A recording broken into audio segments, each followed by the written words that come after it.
So guys, welcome to the fourth episode of the Seasunsalsa podcast.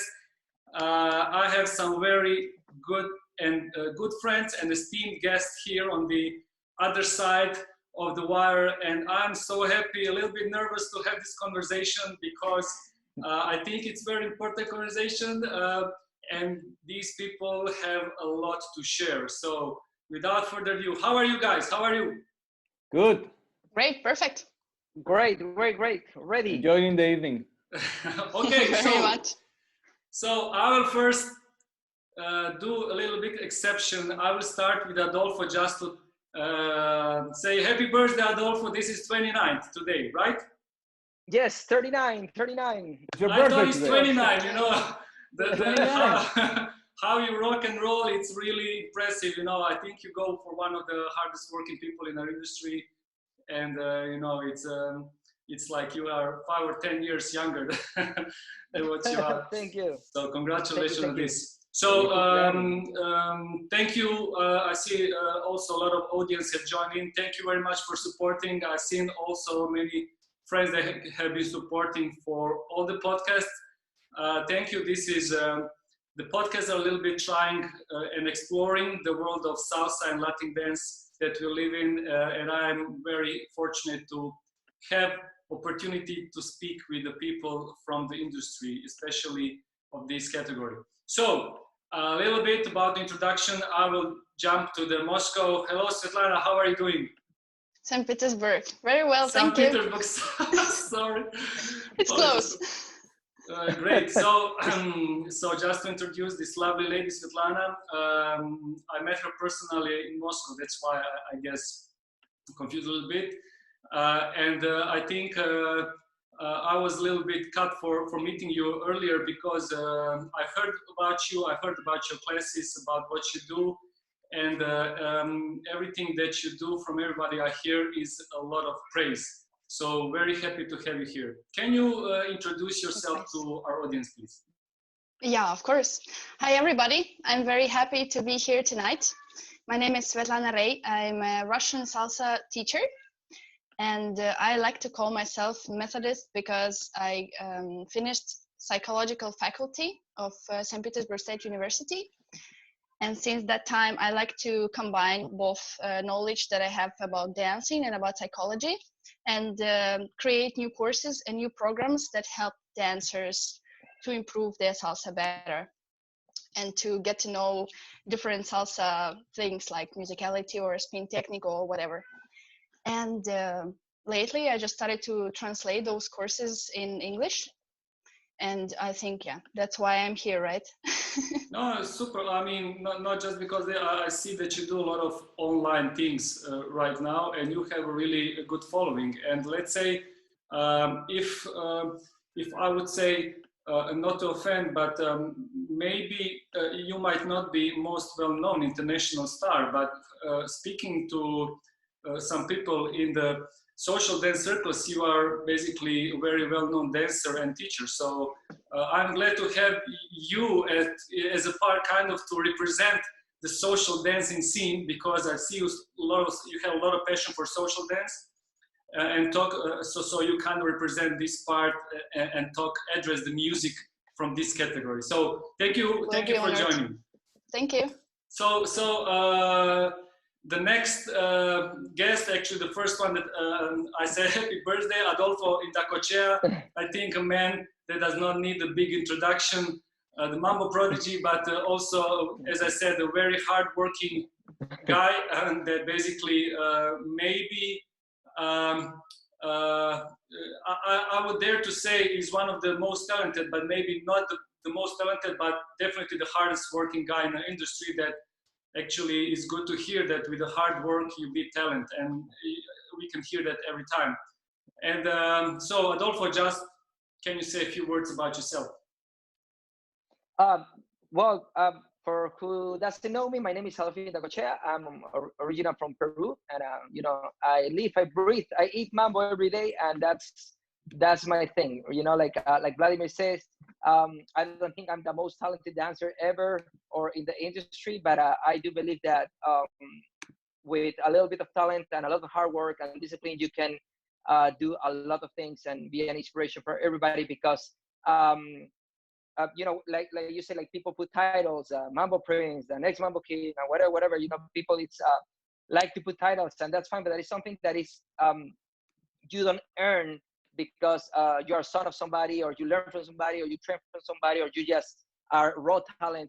I think being an inspiration and that people start recognizing you for that, it takes a lot more than just talent and just being a good dancer. It's 360. It's a circle of many different things that make you a person that inspire others and to be part of the few that lead this industry. It's a very good thing to say. I think as I said, one of the things that anybody can comfort themselves is, I had so many times talking about people about the dance that are not dancers, and they say, I have 2 left feet. And basically, many people who had 2 left feet are maybe now really, really good, or one of the best dancers, and that's just because of the hard work put in. So I think that is one of the messages that people can get out of the podcast already from the start. And third guest, I'll jump right to the special guest. And I think that, as I said, we cannot speak about the music and dance without the musician.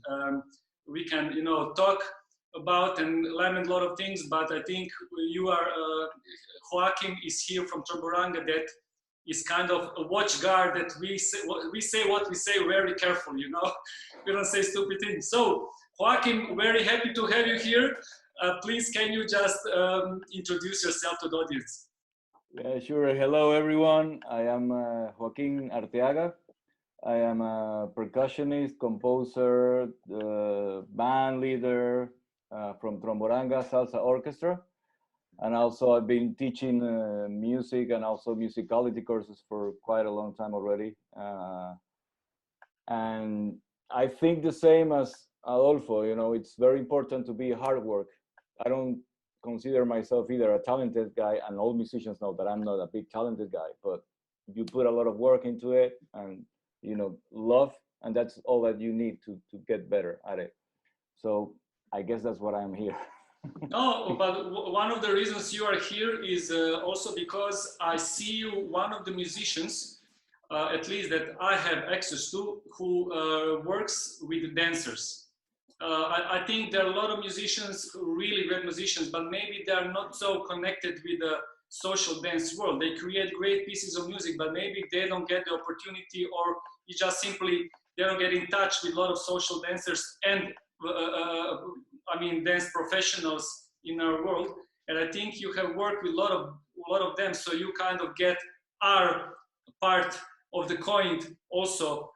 You understand us, let's say. That's because I love dancing. I love dancers.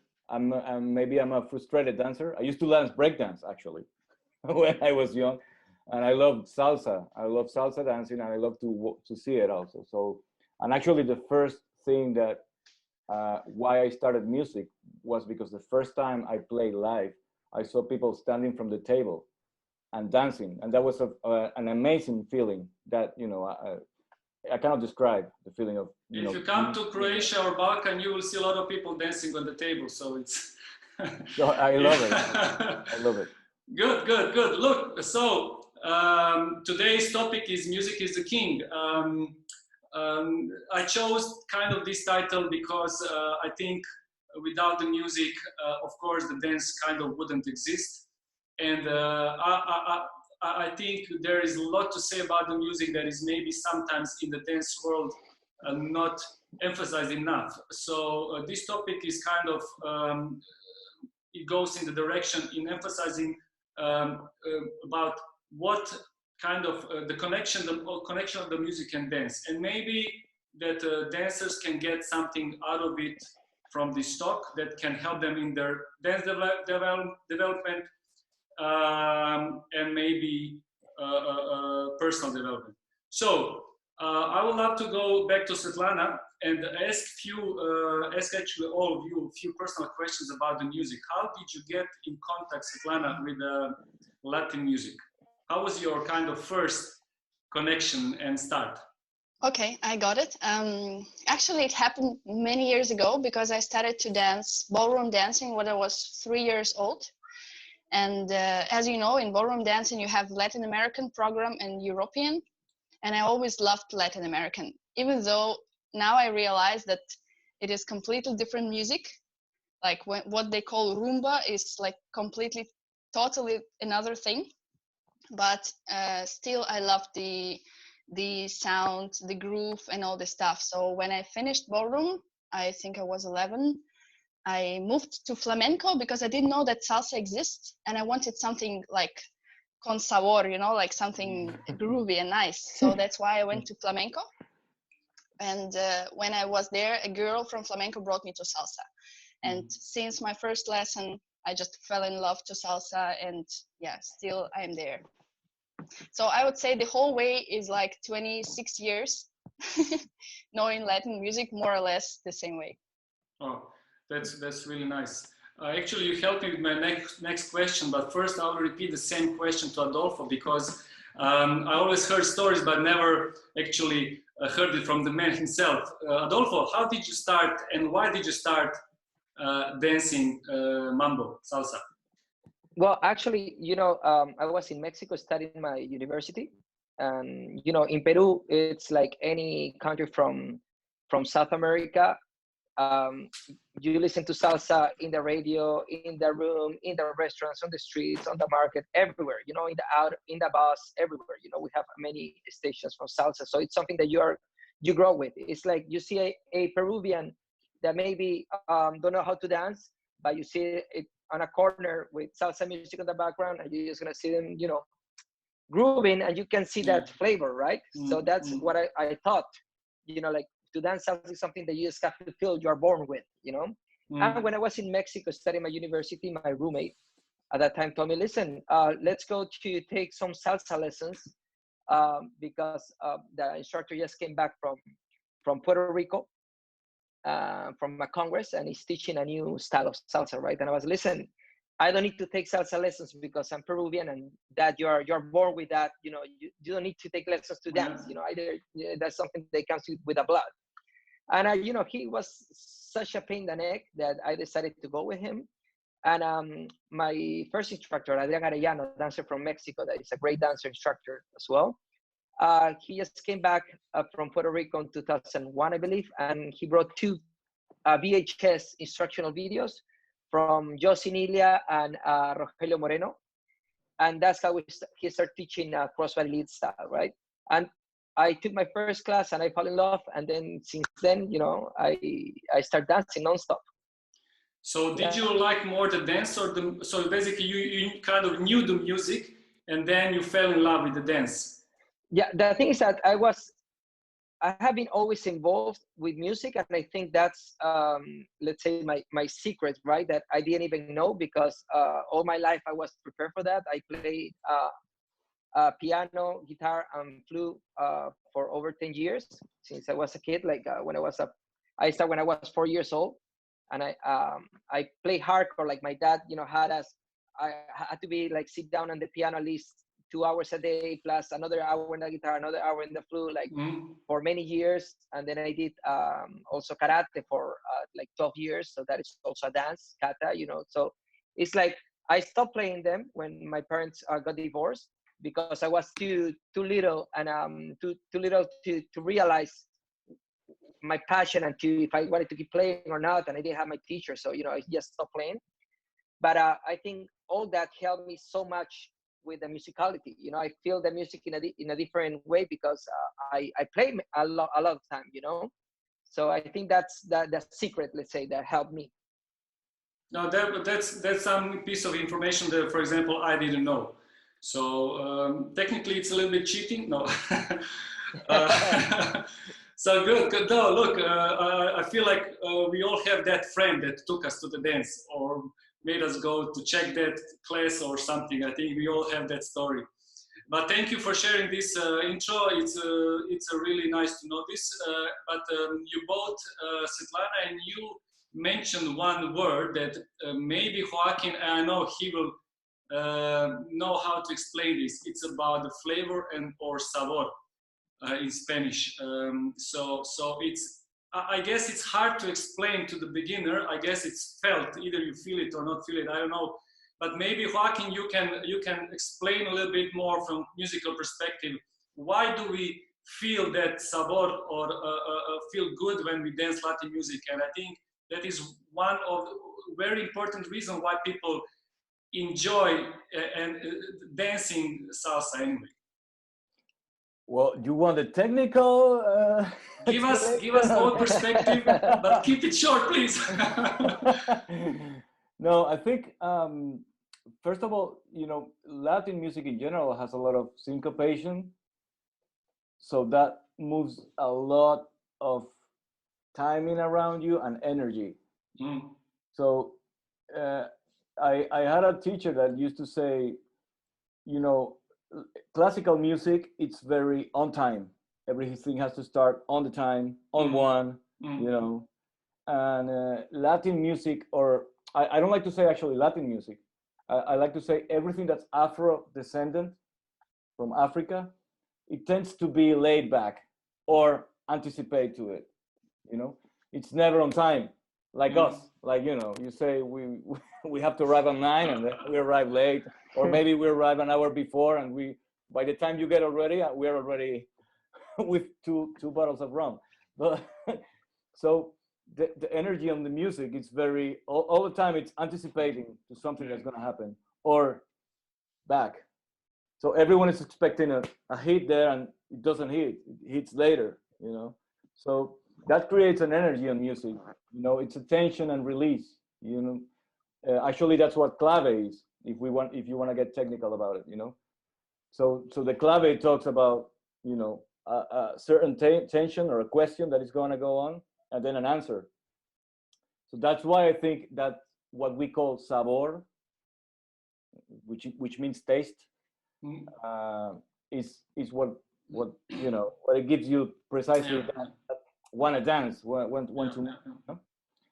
And we call it sabor. Actually, I personally I have a problem with that, because every time I've been studying since I was a child or playing, I used to eat a lot, and I eat cookies or orange juice or whatever. Every time I play, this is funny. Maybe Adolfo could, because there is some musicians that this happens to them. They feel flavor. I feel flavor when I play, which is funny, In your mouth. Yeah, like if sometimes I'm playing and I can feel like, wow, this is like a lemonade, And then I play certain patterns and I can feel spice. Really, this is no joke. And maybe that's because of getting used to eat when I was practicing, No, it's it is actually a very, may I say, it is a psychological phenomenon. It is. It is a really, it happens to people, and most of the people, it helps them to remember things. For example, they can see the color of the sound or something like that. So it is really, let's say, I cannot say common phenomenon, but it's, let's say, psychologists, they study it, and it can happen, but it's very unique. Yeah, actually what happened to me, like dance, since I was living in Mexico, and when I started dancing hardcore, it was, and when I was over there, my grandfather passed away and my grandmother passed away, and so many things started happening that dance became right away, and being away from my family, my way of exit this world, right? So when I was dancing, I wasn't thinking about anything, like that was what I love. When people, most of the people, they say, most of guys, oh, I got into dancing because, to meet other girls, that's, I would say 90% of what men said, like when they start dancing, because they want to dance with other women, and they get to know, and they get socialized, and of course friends, etc. But for me, it was like, since the beginning, a way to escape, right? So that's why when I'm dancing, when I'm performing, I get to a moment, and like you said, like you can feel that flavor. I just got off. Like I'm like people say, well, you're with your eyes closed when you do the turn patterns. You seem like you're like someplace else. And when I tell them, it's like, yes, I'm someplace else. I have goosebumps, and sometimes I don't even remember when I finish performing with all the. I don't even remember. Lorena told me, "Do you remember that you were?" No, because I just go like blank. I go blank. Just like, and it just comes natural. So it's awesome. Yes, I totally understand what you say. No, but these sensations that you all have, yeah, maybe Svetlana can make another session on that one. Yes, I could. I even know a book. But basically, I mean, this is really unexpected the way how the conversation goes. But let me try to keep the same flow and ask you what I can as a dancer kind of or person. I think the more you engage in certain activity, physical, I will kind of say from my experience, your body basically fine tunes with that experience you are repeating more and more. And I think the more you do it and the more you do it with intention and with quality and so on, I think you enter kind of, they say like that flow state where something of doing is effortless. And then you basically experience things that your brain doesn't need to know. You don't think about it consciously, but basically you just kind of be present. I think a lot of social dancers feel that after the 3 nights of heavy dancing, a lot of rum, they get numb and they go. Maybe that's why the Sunday is the best day, because everybody gets tired, everybody gets relaxed, everybody gets into the flow, kind of. They get closer to this flow where they start to get one with the music, let's say like this. And of course, for the musicians, this is very often because you practice and train and play every day. And of course, that sensation is repeatable very often to you. Adolfo, I don't know how many hours a day you train. So I think that is kind of, yeah, but I think that is kind of if we would say, do you think if we would say kind of where the dancer, let's say serious dancer who wants to perform and advance himself, where he should point to when he's doing, when he's training and so on, do you think this flow state or the state where you are just with the music, you don't think about anything, you escape, as you said, do you think that is one of the goals, let's say, of the dancing? The thing is that I believe, and I always tell my dancers, you know, like the rehearsal doesn't start, the real train doesn't start until they're tired and they cannot handle it anymore. When their body starts like, you know, like failing on them, you know, like when they're like start getting off breath, because that's when your mind needs to jump in and do the things, you know, because you need to concentrate more in what you're doing, you know. So that's the moment when you really start rehearsing. That's what I think. That's what for experience, you know. Well, this is another gem, I think, a tip for the people that are listening. I think it goes well with a lot of physical things about training. Maybe somewhere where you can get injured, maybe not. When you're too tired, maybe it's good to stop. Yeah. But I think with dancing, it goes really well. Oh, good. So, Svetlana, if you want to drop in with this kind of perspective as you as a psychologist, anytime you're welcome, feel free, you know. Okay, thank you. Let's not put borders on our talk. Good. So I'll get back to you and with the next question. So we're still speaking about you guys' personal preferences and so on, how you things do. I have later section where we'll talk about a bit different, but for now, let's talk about music. Just quick, what are your, Svetlana, like, let's say this, as Joaquin said, not Latin dance, but all the music that has some Afro-Caribbean roots. What are your preferences with kind of songs, artists, music styles, and so on? Mm-hmm. What do you like to listen and dance? Let's say I had a few periods. In the beginning, I loved guaguancó, so the songs that have this nice percussion background in a lower layer. I still love it because it gives a special group like Lebron Brothers. They have this special cowbell sound or something like that. I just love it. And then there was a period when I fell in love. I started to listen to Romantica. It was a long one. But now I'm a fan of Son Montuno, Guajira, and all these slow songs that I found boring in the beginning. But now, to me, this combination between slow and groovy salsa cowbells or something, they are super unique. So I just, they tear me apart, you know, this slow Son Montuno songs. I'd Look, say that. Svetlana, the guys are very rude. They are laughing. Let's ask them what is so funny about this. Adolfo, tell us. It's not funny. It's like that's like wine, right? When I was little, my dad used to give me wine, and I used to hate it, right? And now I love red wine. I love red wine. So and also when I used to take a train with Eddie sometimes in the class would put Fiesta La King, Maria Cervantes, Royalty, Latin jazz, and I was like, Eddie, come on, man, I want Mambo Gozon, I want a Castellano, I wanted that stuff, And now the Latin jazz are one of my favorite tunes. And it's just that with years, you mature, and you start feeling different, and also you evolve as a dancer, your ear develops too. So it's beautiful to hear that, because that's what happened to everybody. Joaquin, do you share the wine philosophy of Adolfo, or you have a rum philosophy or something different? Well, it's quite the same. No, I think it is important because some people like Svetlana start liking Son Montuno. It's like, wow, they found another world, but also could happen to rumba cubana. Like people hear rumba, like you were saying before, guaguancó, and it's like, wow, this is too raw, Even salsa dura for some people is like too raw. It's like, oh, I don't like this. I want to hear Mark Anthony. But then you start understanding the lyrics, about salsa dura, or maybe you're understanding the patterns, that all the language that's going under the rumba cubana, and then you say, whoa, this guy is dancing like this because of the quinto, and the guy is singing like this because it's this section. It's another language. Like we talked the other day, for me, this is a language also. It's like speaking Japanese or German. So the more, words,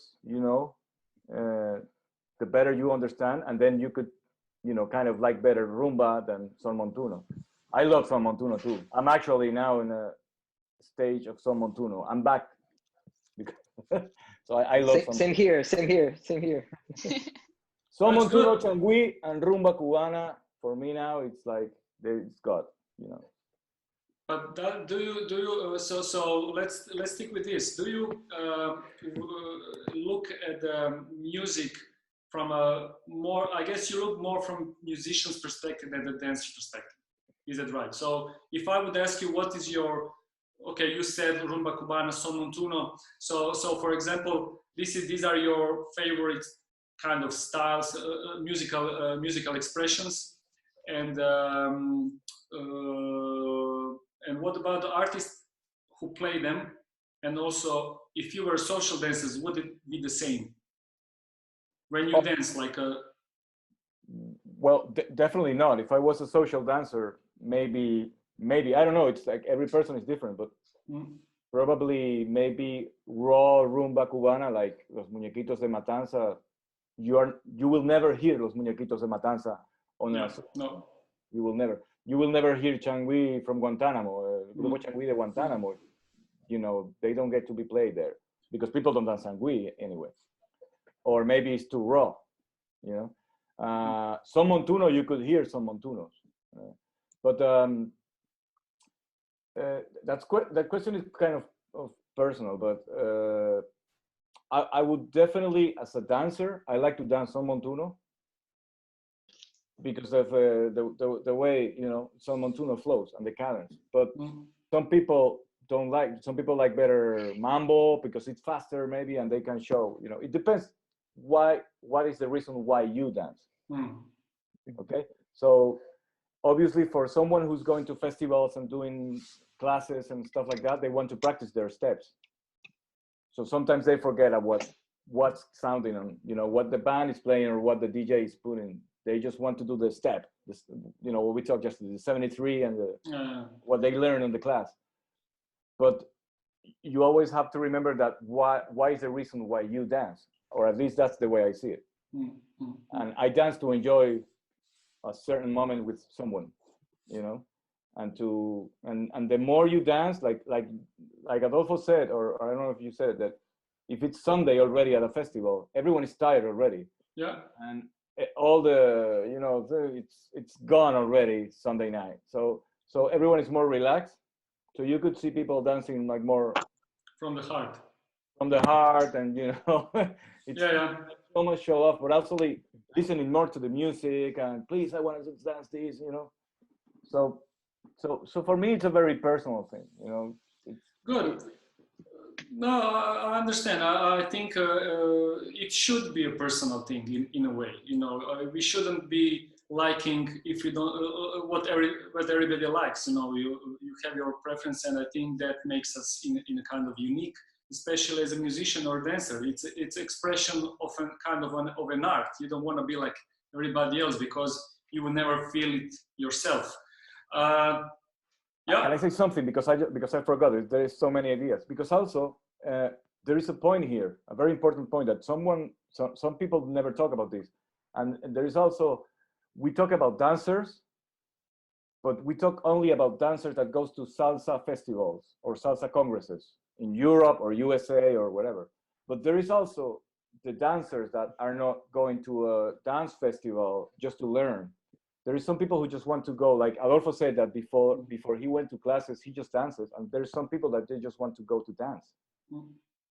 And that people is also important because they maybe they don't have all the technique to dance.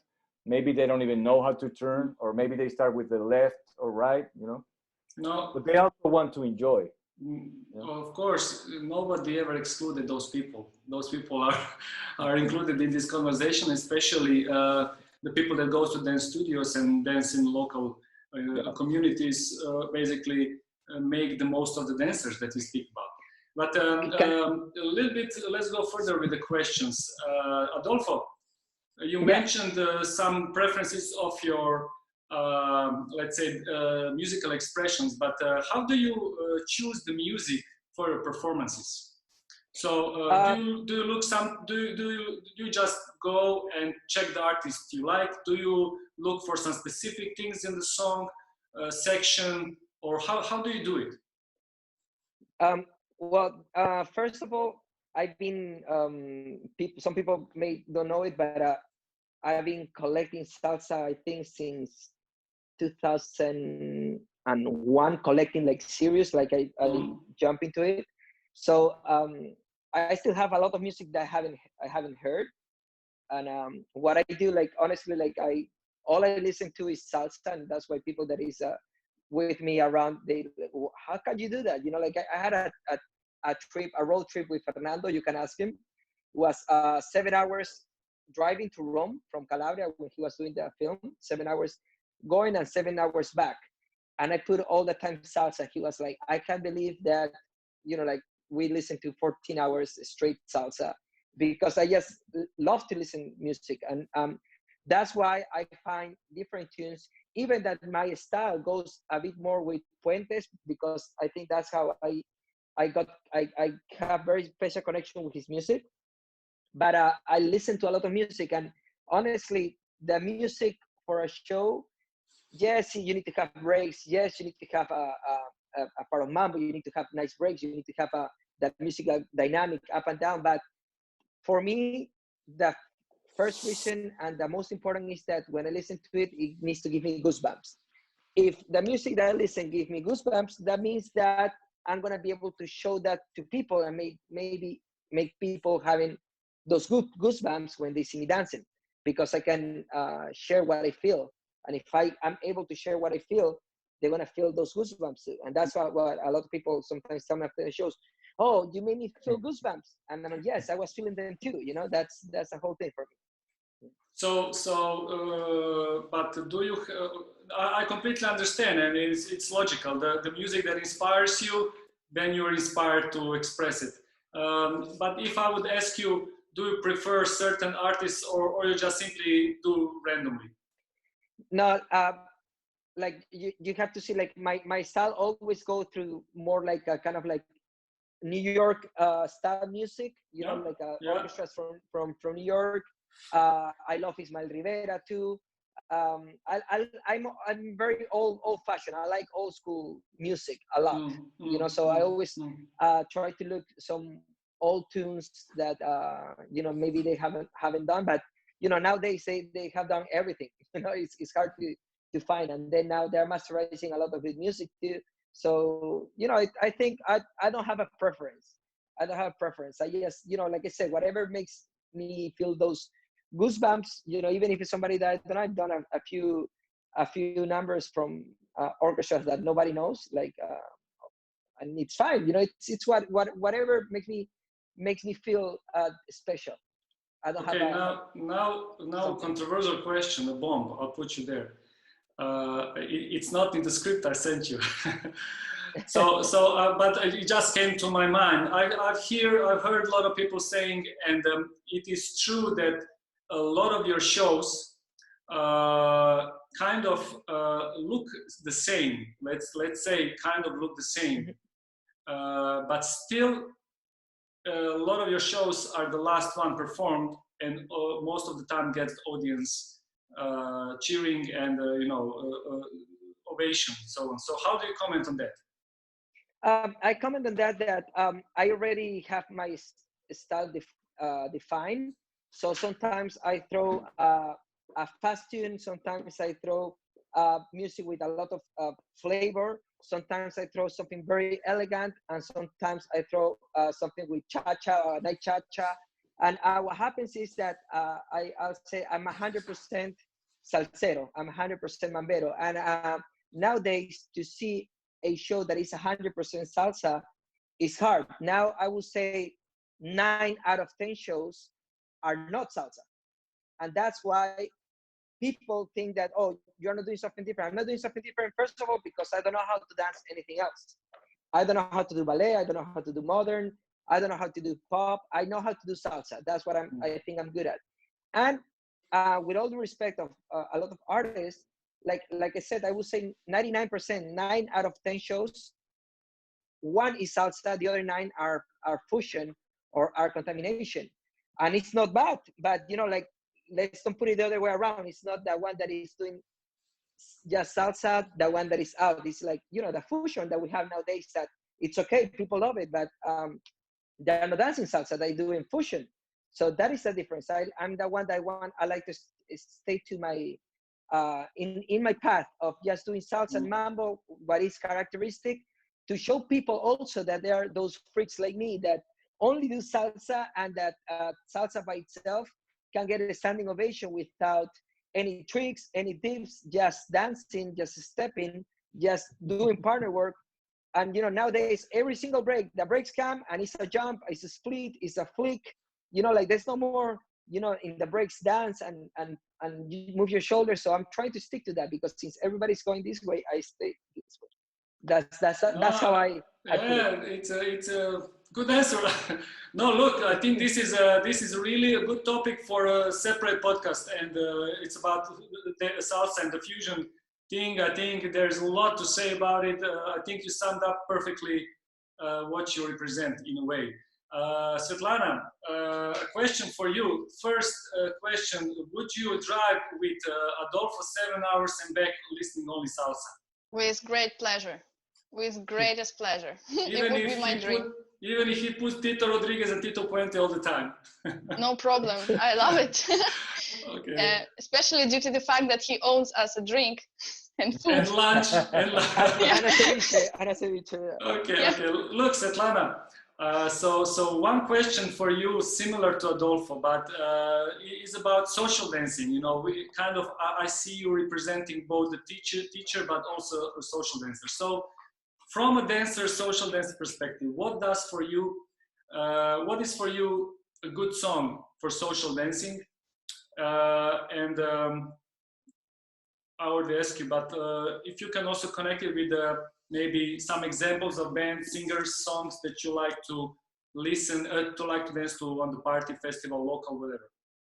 Mm-hmm. So what does a good song needs to have for you to dance? Okay, I got the question. So for me, I imagine the situation when I'm at the Congress and I don't know the song. Yeah, so of course the best song is which you know, and you can hit all the accents and like go to the stage and show off. But in general, if I don't know the song, I would be very excited to have the groovy one, like that has the special percussion that I said already before. particular examples, I would say oldies, like Hector Rivera, Ismael Rivera, Fania, and all this like famous bands. Joaquin doesn't make good music for you? Hey, I know almost all their songs. Look, I gave Adolfo bomb. I can give everybody. So I use Tromboranga for almost all my classes, always, more or less. Super. So, and I also like the songs that are unpredictable or that have special breaks or special moments. Like, for example, my favorite song used to be Díganle by LeBron Brothers, where they have like complete stop and then they have only bass playing, and you're like, it makes you stop and makes you think in a different way. Even if you're a person that used to do turn patterns, when you hear that music stops, you cannot do anything else. So you're like, okay, something is going to happen. So this I like. And I would say the last thing for me would be nice melody or nice choro that like catches you somehow. For example, what comes into my mind, the song Renace un Son.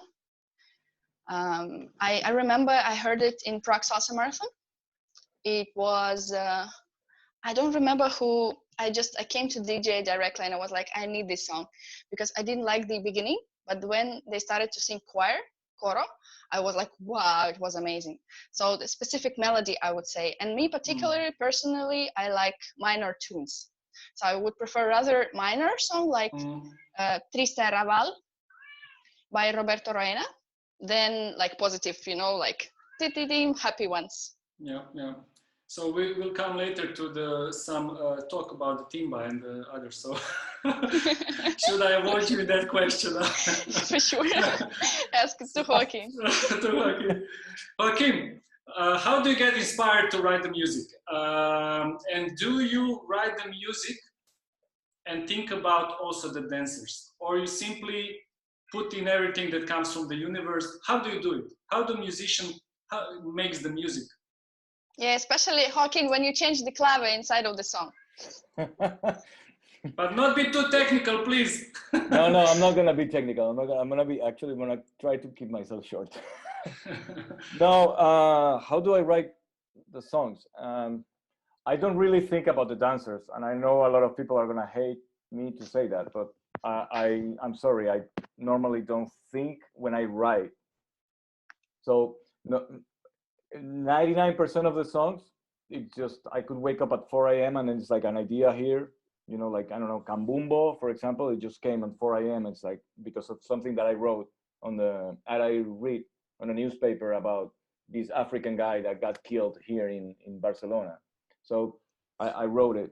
I don't know, Humildad came out like in 5 minutes and I just put the lyrics with the music right there. So just side note to this, Adolfo, do you also do choreographies like this?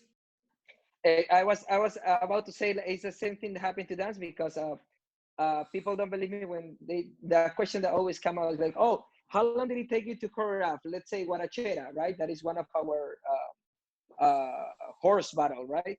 Shows.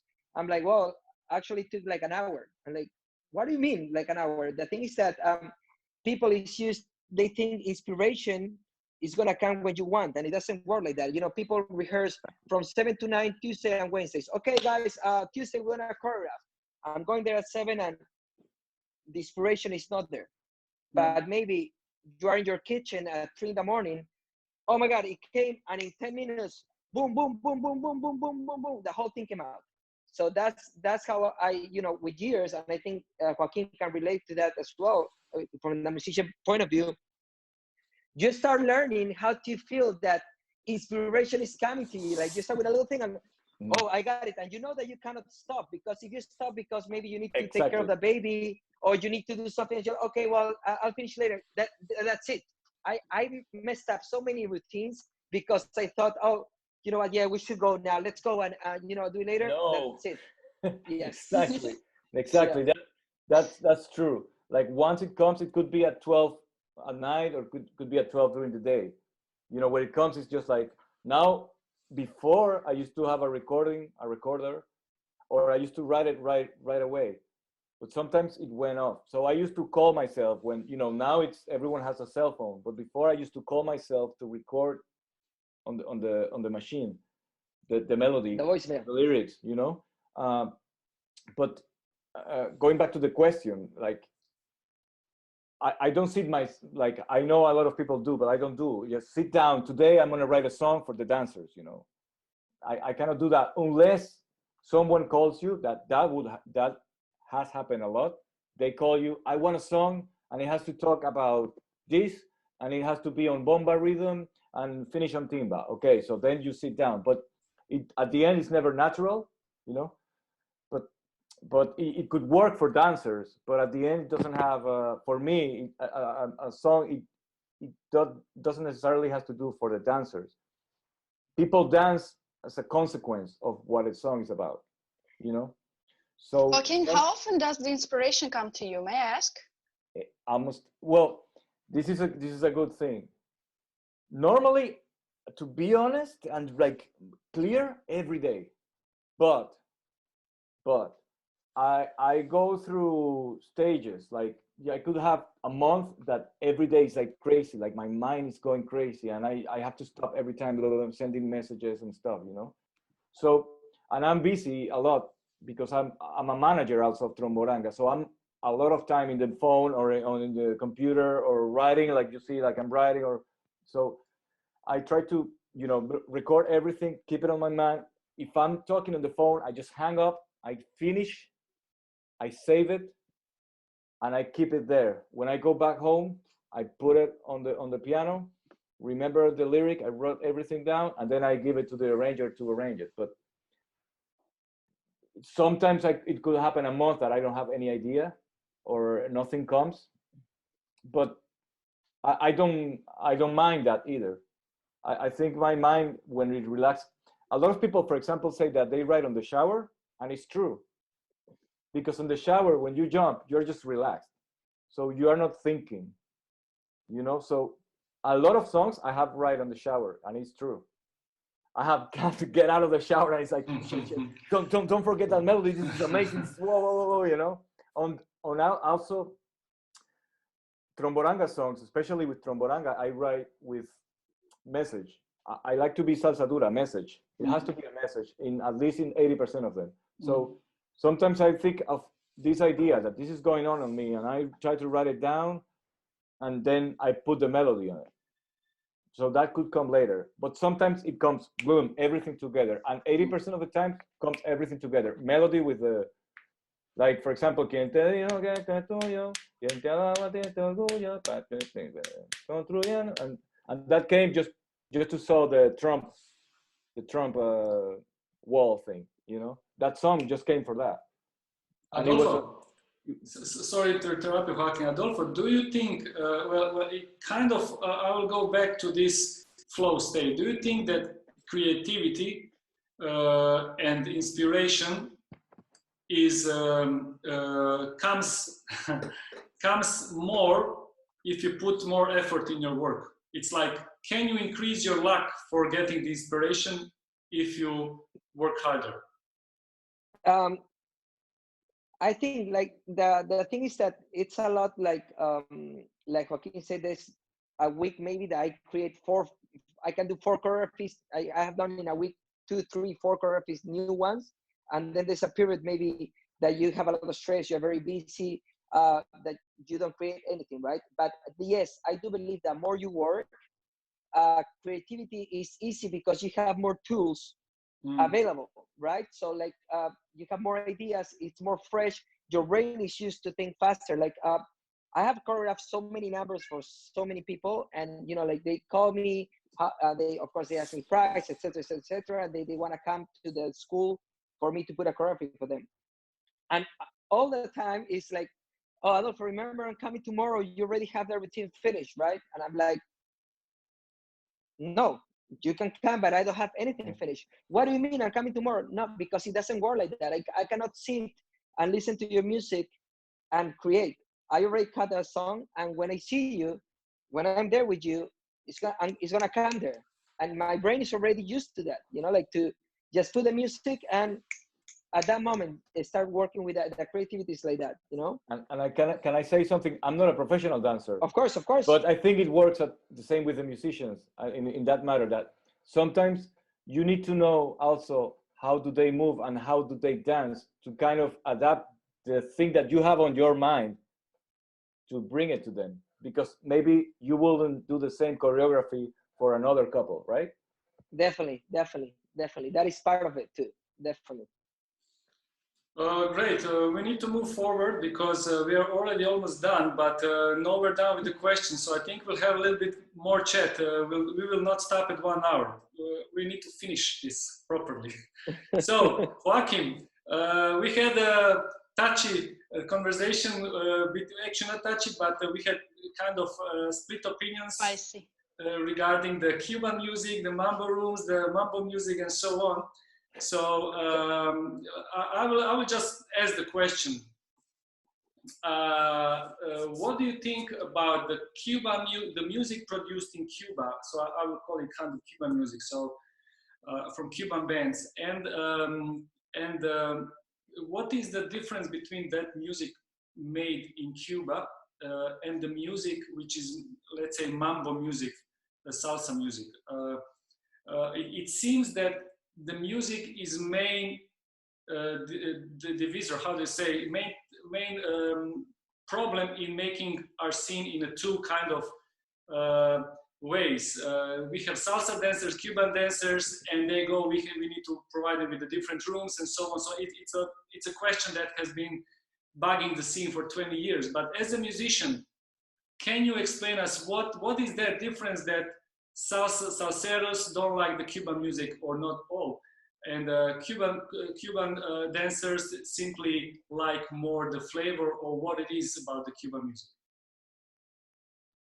Well, my way to see it, I don't know the right answer for that, but before answer it, you need to define what mambo is and what Cuban dance is, because it could be a misconception. So it depends what you understand what mambo is. If I say mambo, so if I was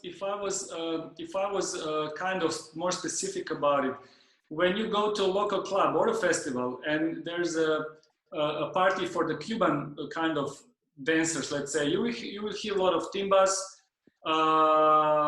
songo. You will hear some son, but not slow paced. It's always kind of pretty fast paced music, strong music, and so on. Well, to the clubs, as far as I know, of course.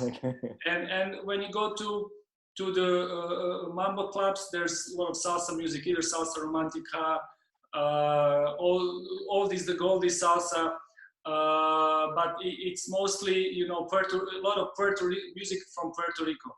So it obviously has a lot of influence to how people dance and how people like or not like certain style of dance and music. So maybe a bit more, not too technical about it, but how do you see this? There's obvious separation of the scenes, and we always say, I mean, the music, salsa music, we kind of think it's, but there's always like Cuban music, and especially before the Cubans don't like that their music is called salsa, but mambo, son, guajira, cha-cha-cha, and so on, songo, timba. So there's a big difference, and a lot of people, actually, students coming in the schools, they don't understand why we divide these things. For them, it's all the same, but obviously it's not. Yeah, obviously it's not, because when first of all, when you want to teach also as a musician, not only as a dancer, but also as a musician, what we call salsa, okay, which I personally actually think it does exist in a certain way, not in the way everyone sees it, but everyone calls salsa one thing, and everyone calls, now they call mambo a certain type of dance. So, and also they call Cuban only timba. So the term Cuban, like Cuban festival, and the only thing, it's just timba, but there is also, when you talk about Cuban music, Cuban dance, you talk about changui, you talk about son, you talk about mambo, I'm not going to say Cuban mambo because that's what someone said. Well, no, Cuban mambo. No, mambo is Cuban. Rumba cubana, etc., and so forth. Afro, whatever. Okay, but now we call salsa, at least in Latin America, what we call salsa. It's all those rhythms as rhythms, but we also the lyrics has to have a message. So you can either dance or not dance to it. You know. Now, what I see here in Europe in general is that we have that division of mambo dancers or on two dancers or LA dancers, because the schools teach them to dance a certain way. Okay.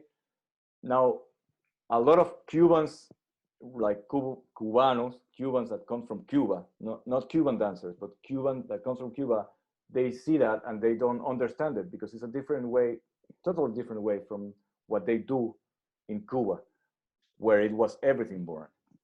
But obviously, what we call mambo now is an evolution of what mambo was before. Okay? So that is very confusing to the new guy. Like if I'm a new guy, I don't know what salsa is and I'm what mambo really is. And you go to a class and, oh, we're gonna dance today mambo. And then they start teaching them on two. Now you are a mambero. Yeah. Can I say something in that? No, feel free subject? to jump in. I wanted to ask you your comment on that. Basically, the thing is this, and in the past 15 years, people that dance on two call it mambo, and people that dance on one call it salsa. But that music is the same. The thing is that even maybe Joaquin, correct me if I'm wrong, please.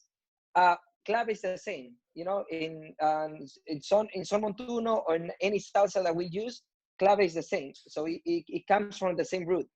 Now we have so many different types of music rhythms, you know, so many different influences that music sounds different. For example, I'm not a big fan of timba, but that doesn't mean that it's wrong. Now a lot of people that dance on two is using timba, and that doesn't mean that I shouldn't have it on the dance floor, because the problem that is happening a lot more in Europe, but now in North America too, and that thank God not happened yet in South America, is that we took out all the social part of social dancing. We should call it dance practice.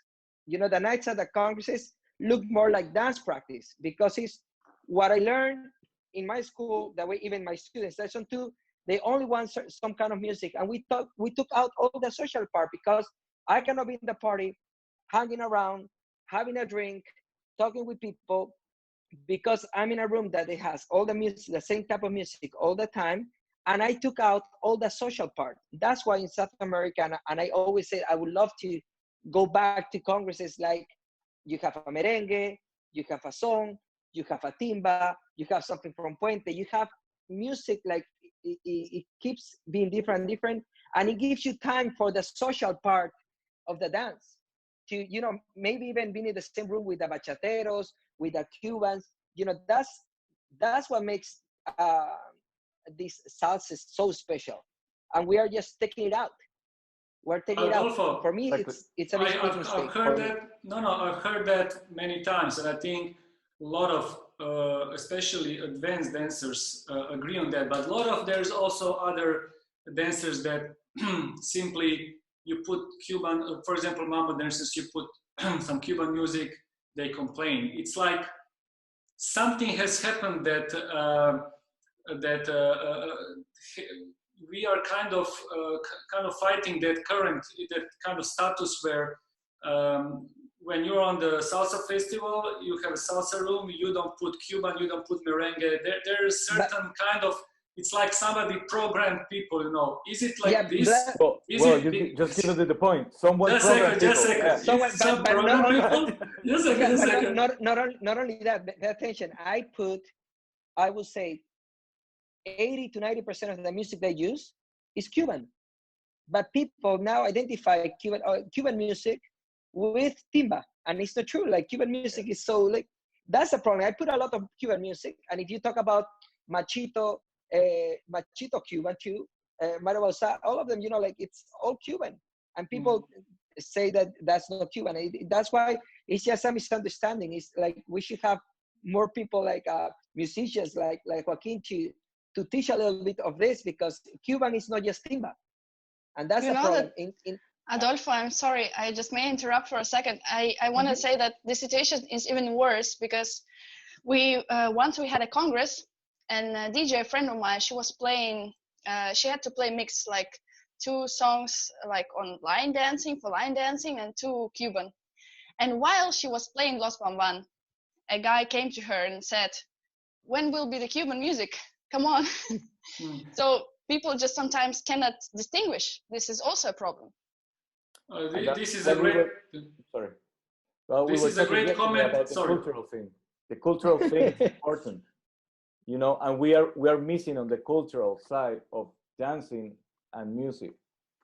You know, we are just worried. Teachers and festivals are worried sometimes about just going there, teach what a 73 is, and dile que no, and that's it. But the cultural side of it, it's missing with a lot of teachers. So you can have, which I understand in a way, because what we talked yesterday, some 80% of the people that goes there, they just want to socialize.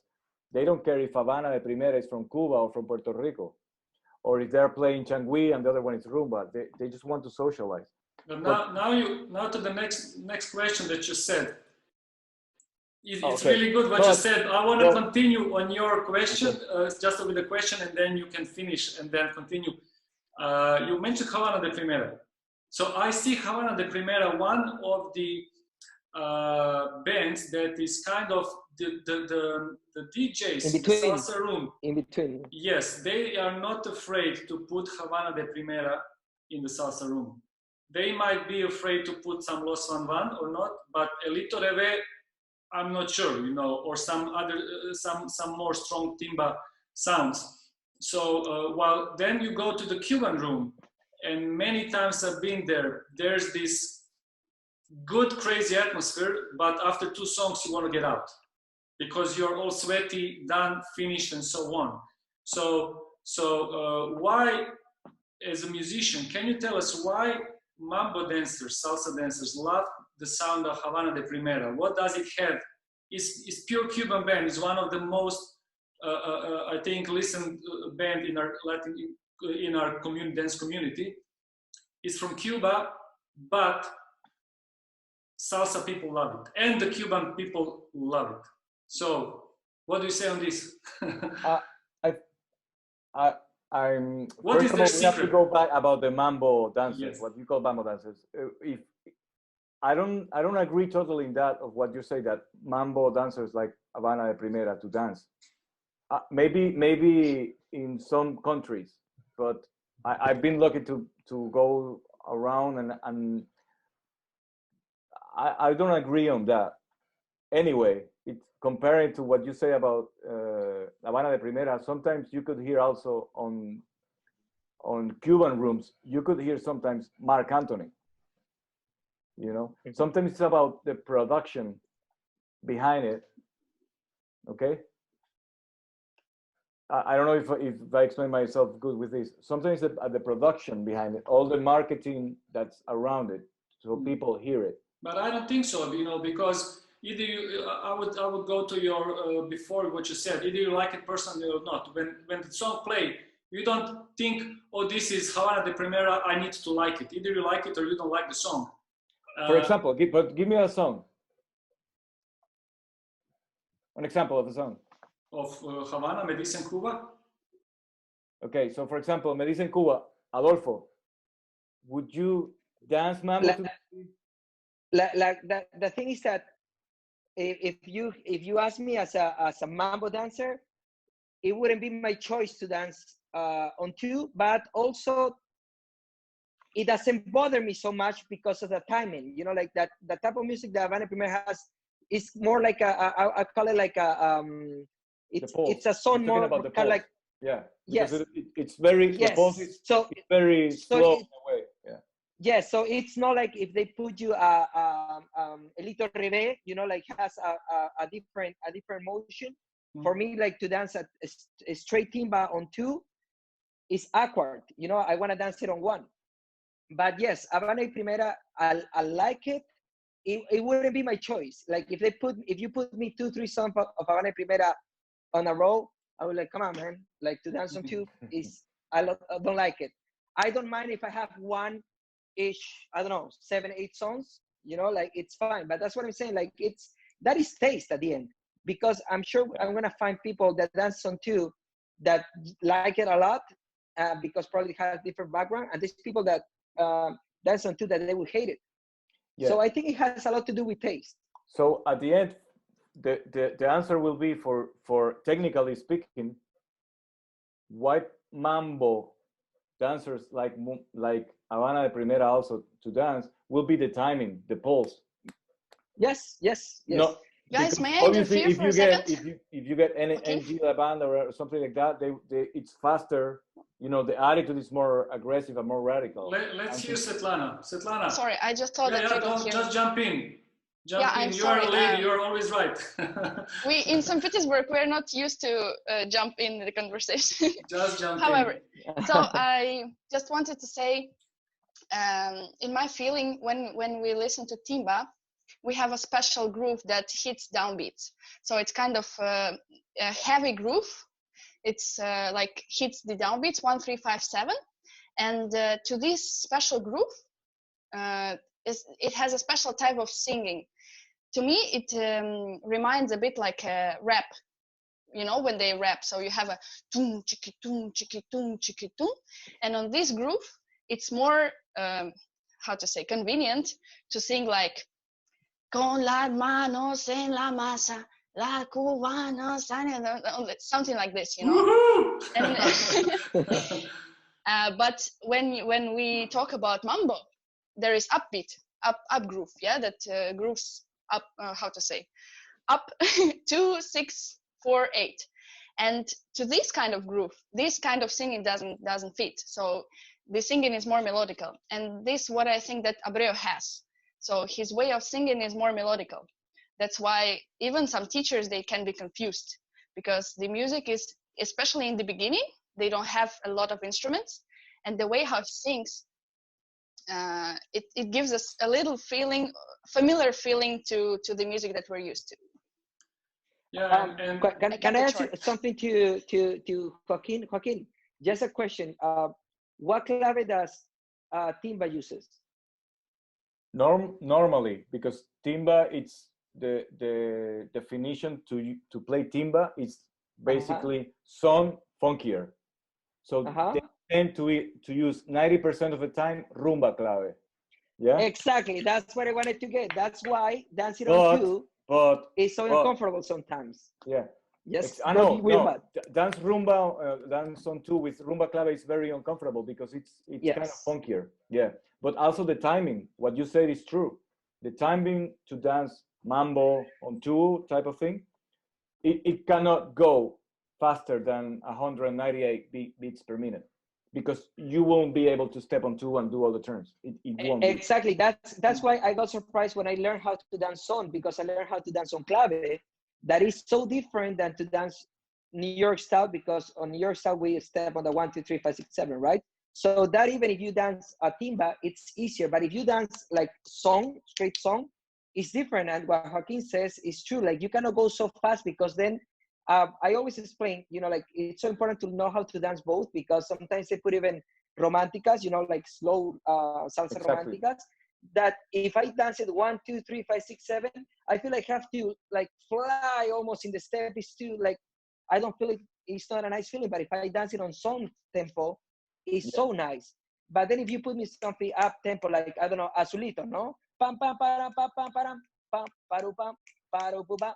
I need to dance it on 1, 2, 3, 5, 6, 7, because song is like awkward. So, exactly. Right? No, it's. So my next question is continues on this conversation basically, and is the last question in this part. We have another part. Well, we'll see. I mean, this is really interesting thing. Look, Svetlana, I will keep you. I will have you for the next question. As a social dancer, do you see? And then I would love to get Adolfo's also opinion on this. What we see in the last few years. Maybe 3, 4, 5, 6, maybe 7. is a lot of influx of the Cuban dance and music into the kind of mambo salsa world. What I mean by this is we have seen a lot of fusion of Afro-Cuban elements done in salsa dance, which has basically reshaped how we dance, how many people dance salsa today. There's before maybe 7-8 years, there were shines and there were turn patterns. Now we have a lot of Afro-Cuban elements, rumba elements being done on classes, in shows, and in the social dance by salsa dancers. So I see it as kind of making peace with its roots in a way, and basically a kind of mambo, it's kind of accepting those roots from the dancers and kind of getting these communities together. That is how I see things. So what do you think? What do you think about it? Is it a good thing? And how do you, as a social dancer, think about this? Can I answer like a teacher, not like a social dancer? According to my experience, rumba and all this Afro influence and all these moves, they are the best method to learn people how to coordinate their body. Because when teachers just use normal exercises to coordinate, like touching shoulders and all this common stuff, it doesn't help that much as it helps when you dance Afro and when you suffer to make your body works. I mean, for Europeans, it's not usual at all. They are not used to do these moves. But when they learn it, it changes dramatically the way how they perceive their body. And in my opinion, this is very nice, because I agree with you that it goes together well with the roots, and it's very nice, of course. But also, just if we talk about body development, I think there is no better thing than learning Afro and rumba and all this stuff. No, so I'm completely for it. No, I think you nailed it. Okay, so basically you emphasize kind of the physical part. But I think there's, in how I see it, is also a lot about the culture part that Joaquin has mentioned before. Because I think with this, a lot of salsa dancers, when they learn orishas, when they do rumba, these things you cannot do properly if you understand the intention and the kind of the history behind those moves. And there are so many teachers that are doing good. I think it's also a way to kind of connect with the culture. But for the physical part of it, yes, I think it's a great that as a dancer's development, if they get the physical part, at least properly to some level, it's already a benefit. Adolfo, I think... sorry, Vladimir, I'm so sorry. Joaquin, I just wanted to say that one teacher in Russia, she said she once played Palo Pala Campana at the party. And when in the part where you sing Palo Pala Campana at the end, a guy started to dance Palo, like a heart, this stuff, like pushing the ground, because he didn't get the sense, the idea. Did the lady like it? I think it's weird, of course, when you understand the things. Adolfo, so I think you know what I'm speaking. Also, you've been in Milan and you follow the development of this. I think it has a lot to do with Michael Fons and Juan Matos working together. And how do you see what commenting on this last 5-6 years or 7? I cannot tell the exact number. What do you think about this development from your perspective as a dancer? And can you connect also with the culture? Do you agree with what is said, or you have your different opinion about this? No, let's start saying that I also studied a lot, because I'm very curious always and always try to learn. And I study a lot of Afro-Cuban culture too. And I think it's beautiful. And I think it's great, all the fusion that is going on. But like everything, right? It has to be the right measure. Like now, like people, start dancing, and I start dancing all the santos and doing all the steps of Afro, and they don't just dance, right? And I think it's great in the sense that teaches a lot of body motion, teaches a lot more control, teaches to control your body even better. It's the base for everything. Okay, let's put it like that. I think Afro is the base for everything, but also I think nowadays it's hurting a little bit because the main thing about social dancing, about salsa, is the couple dancing. And unfortunately now, like, we have all these great dancers, but it's like the couples are disappearing. You know, everybody want to be solo, everybody want to do solo shows, everybody want to do shines, men's team, ladies team, and we're forgetting about the partner work. And you can see it, actually, I would say, like, now comparing to 15 years ago, partner work level in social dancing have goes so much lower than before. It's lower and lower because now we have a lot of solo artists. Like, even competition, you see a lot of solo competition. And like I said, I think fusion is great. It's the base. And also, if you want to put into your dance, it's a great complement. But when it becomes the opposite, right? It's like when people uses ballet or jazz, when they do a salsa show with some touches of ballet or jazz or pop, is nice. But when there is a show that is 90% ballet and 10% salsa, is the same thing with Afro, right? When you do a salsa show and you put 90% is all Afro steps or fusion, I think I agree and I don't agree, right? It's like an in between. I think it's great for the community, but I think when you exaggerate it, is wrong. It's hurting the couple dancing. But the most important of all is that we need to be respectful, because that is not just dance, that is culture and that is religion. Mm. And I know many Cuban friends of mine that in a way they're very upset that some people teaches those steps, teaches those dances without the proper explanation, and that you probably know more than me that they complain about that, because it's true, we need to be careful.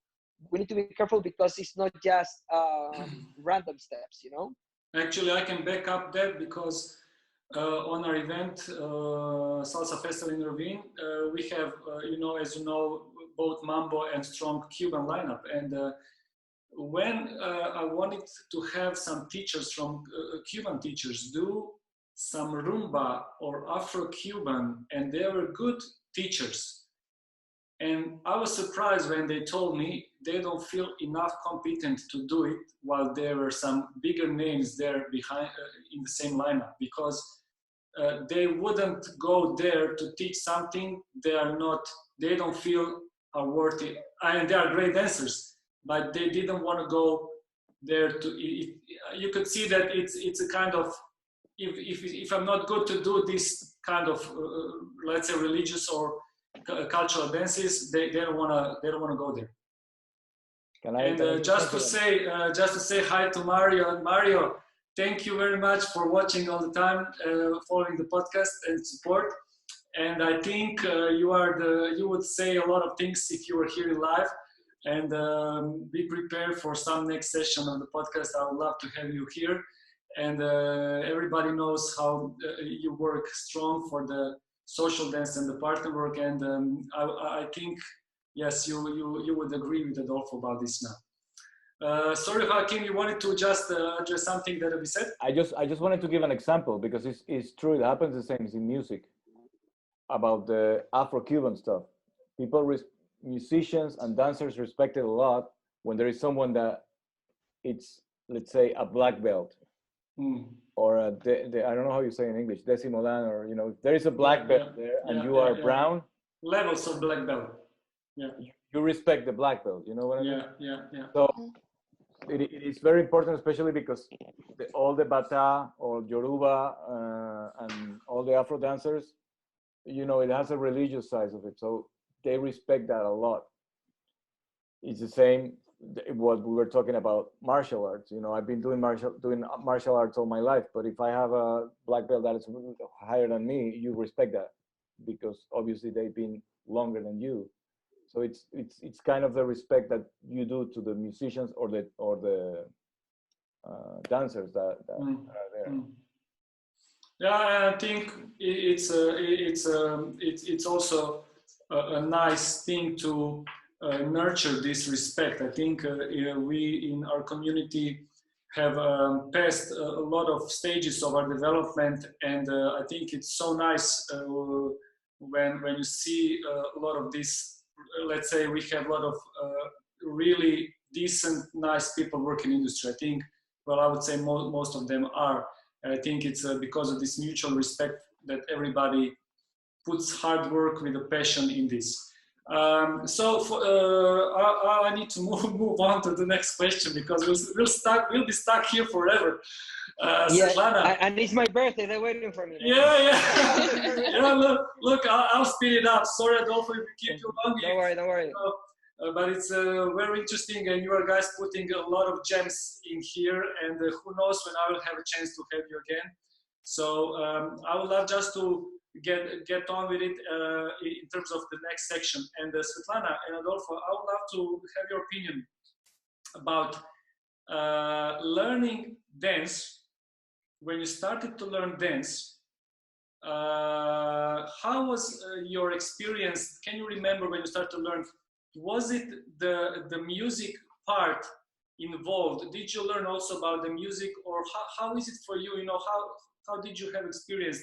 Did you learn the moves? The music came later, and so on. I wanna see how, you know, kind of that we try to explore this progress of a dancer through the stages and introduce himself with the dance, but also with the music, and maybe to address how today's dancers are we kind of do we have a lot of holes in our knowledge? Can we get better? Can the education get better, and so on? So maybe tell us, Svetlana, about your experience of learning salsa in short. So you don't want to know how I teach, you want to know how I learn? Yes, yeah? how you experience salsa as a beginner. I was just lucky. Yeah, I was just lucky to very soon I started to learn from a teacher that was also a musician. So and we were in a very good relationship. So at the classes, I don't remember that he spoke a lot about music, or he explained us the song structure or rhythms or something like that. But after the classes, when we were in the car, I remember he was showing me like all the songs. Even if there was a song I didn't like so much, he was just shouting and singing. He was half Cuban, so he knew all the lyrics, and he was hitting all the accents, and he was showing me the groove. And I think me particularly, I was just lucky to get involved faster in this musical culture. So you say you were lucky to have a teacher that had the musical background. Yes, and hang around with him after the classes. This is important. The classes. Adolfo, what is your experience regarding? You came with your friend and you were interested in steps and girls? Yeah, no. I learned, 1, 2, 3, 5, 6, 7, and but then after a few years dancing, like I was very into music, like kind of like songs and stuff like that. But later I got interested because I wanted to learn.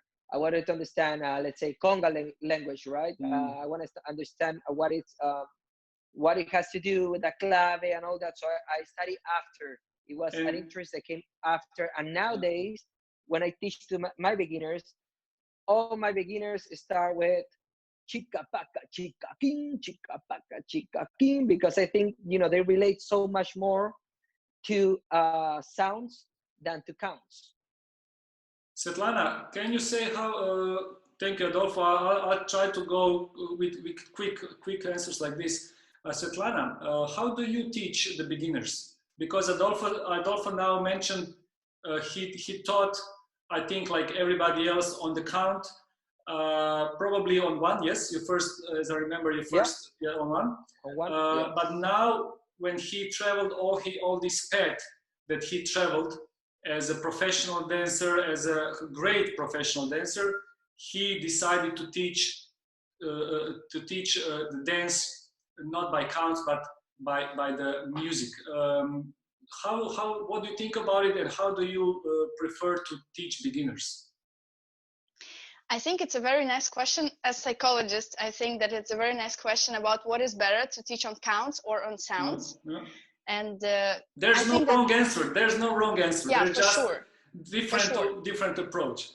I think it's a different mindset. So a different approach fits to different people for sure. Yeah. Me particularly, I'm a nerd. So I like to analyze the information and like split it apart and then to bring it to people so that they can realize what's going on. So I teach more on counts. And first of all, in the beginning, I teach just the pulse and in general upbeats, downbeats, counts.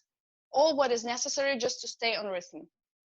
And then I have, when it comes to music, I just have separate classes. So pupils have their education, like normally they learn basics, rhythm and all this stuff and figures. And apart from that, I have musicality classes. So when they feel ready, they can just attend, go to learn song structure, accents and all this stuff. So I separate it because I want people to choose when they're ready. I understand.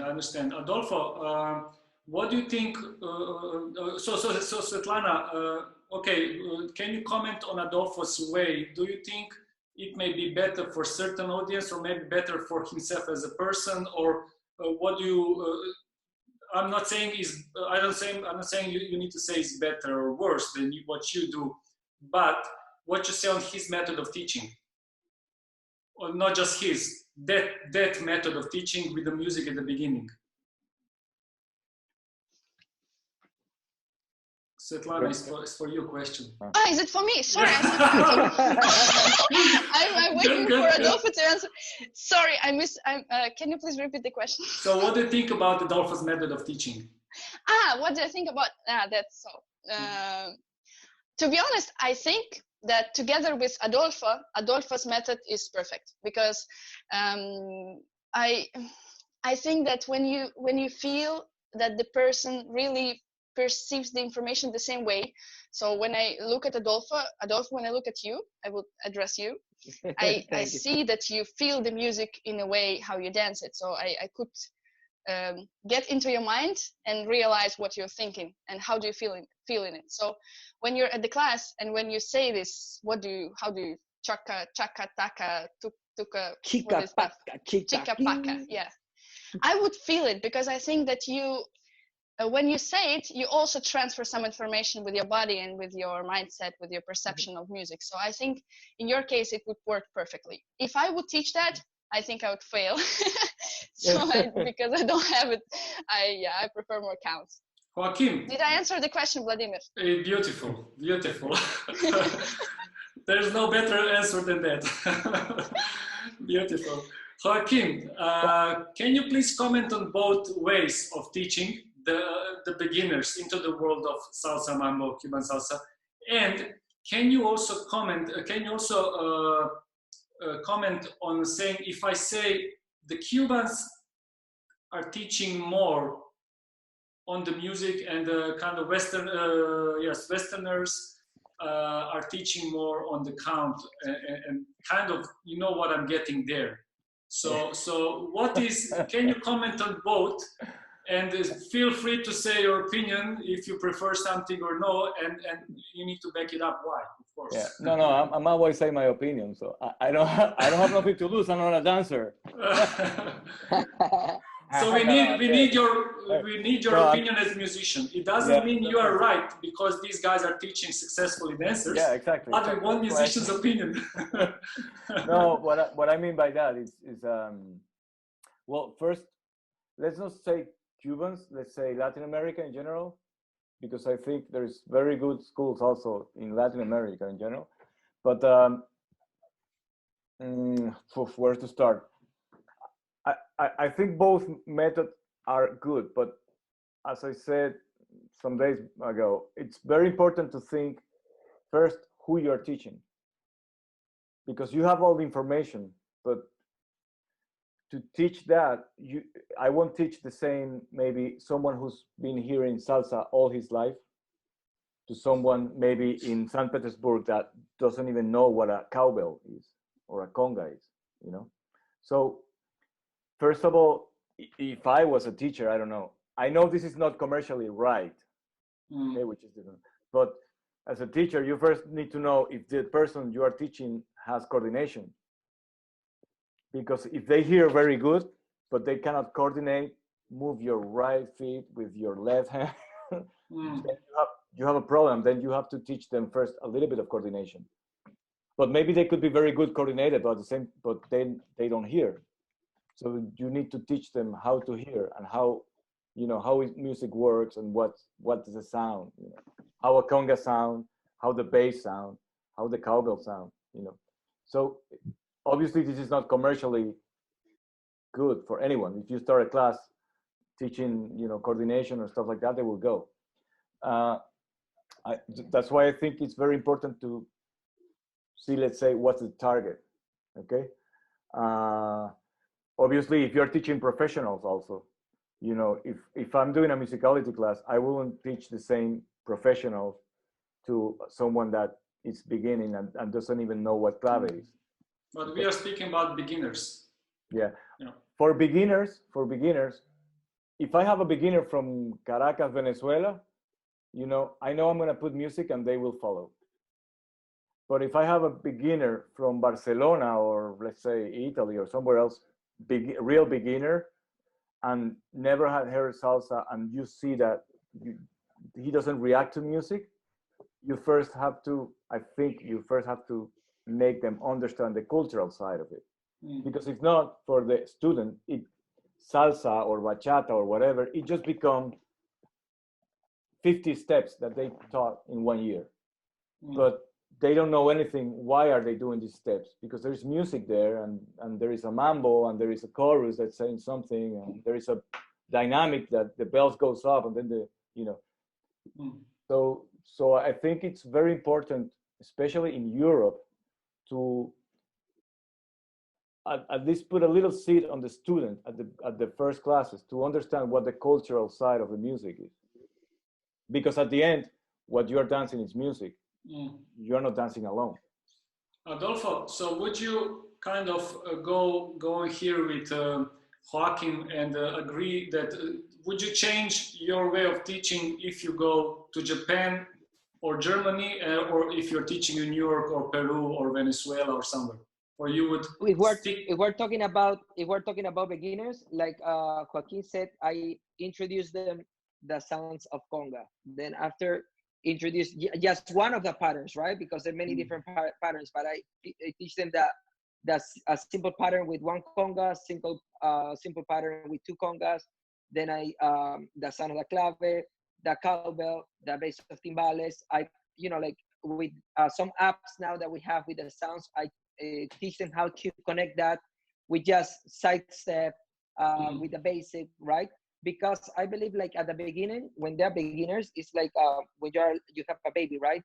You can teach them with claps. You tell, okay, and the second bit, pa, pa, and you have them clap. You have the step to the side, step to the side. So I treat them, let's put it like that, like if they were little kids. So I do incorporate sounds with what Joaquin said, kind of like a coordination, right? Like just side steps, like merengue, like just moving the hips, maybe just the arms. So I believe I won't change my way of teaching beginners.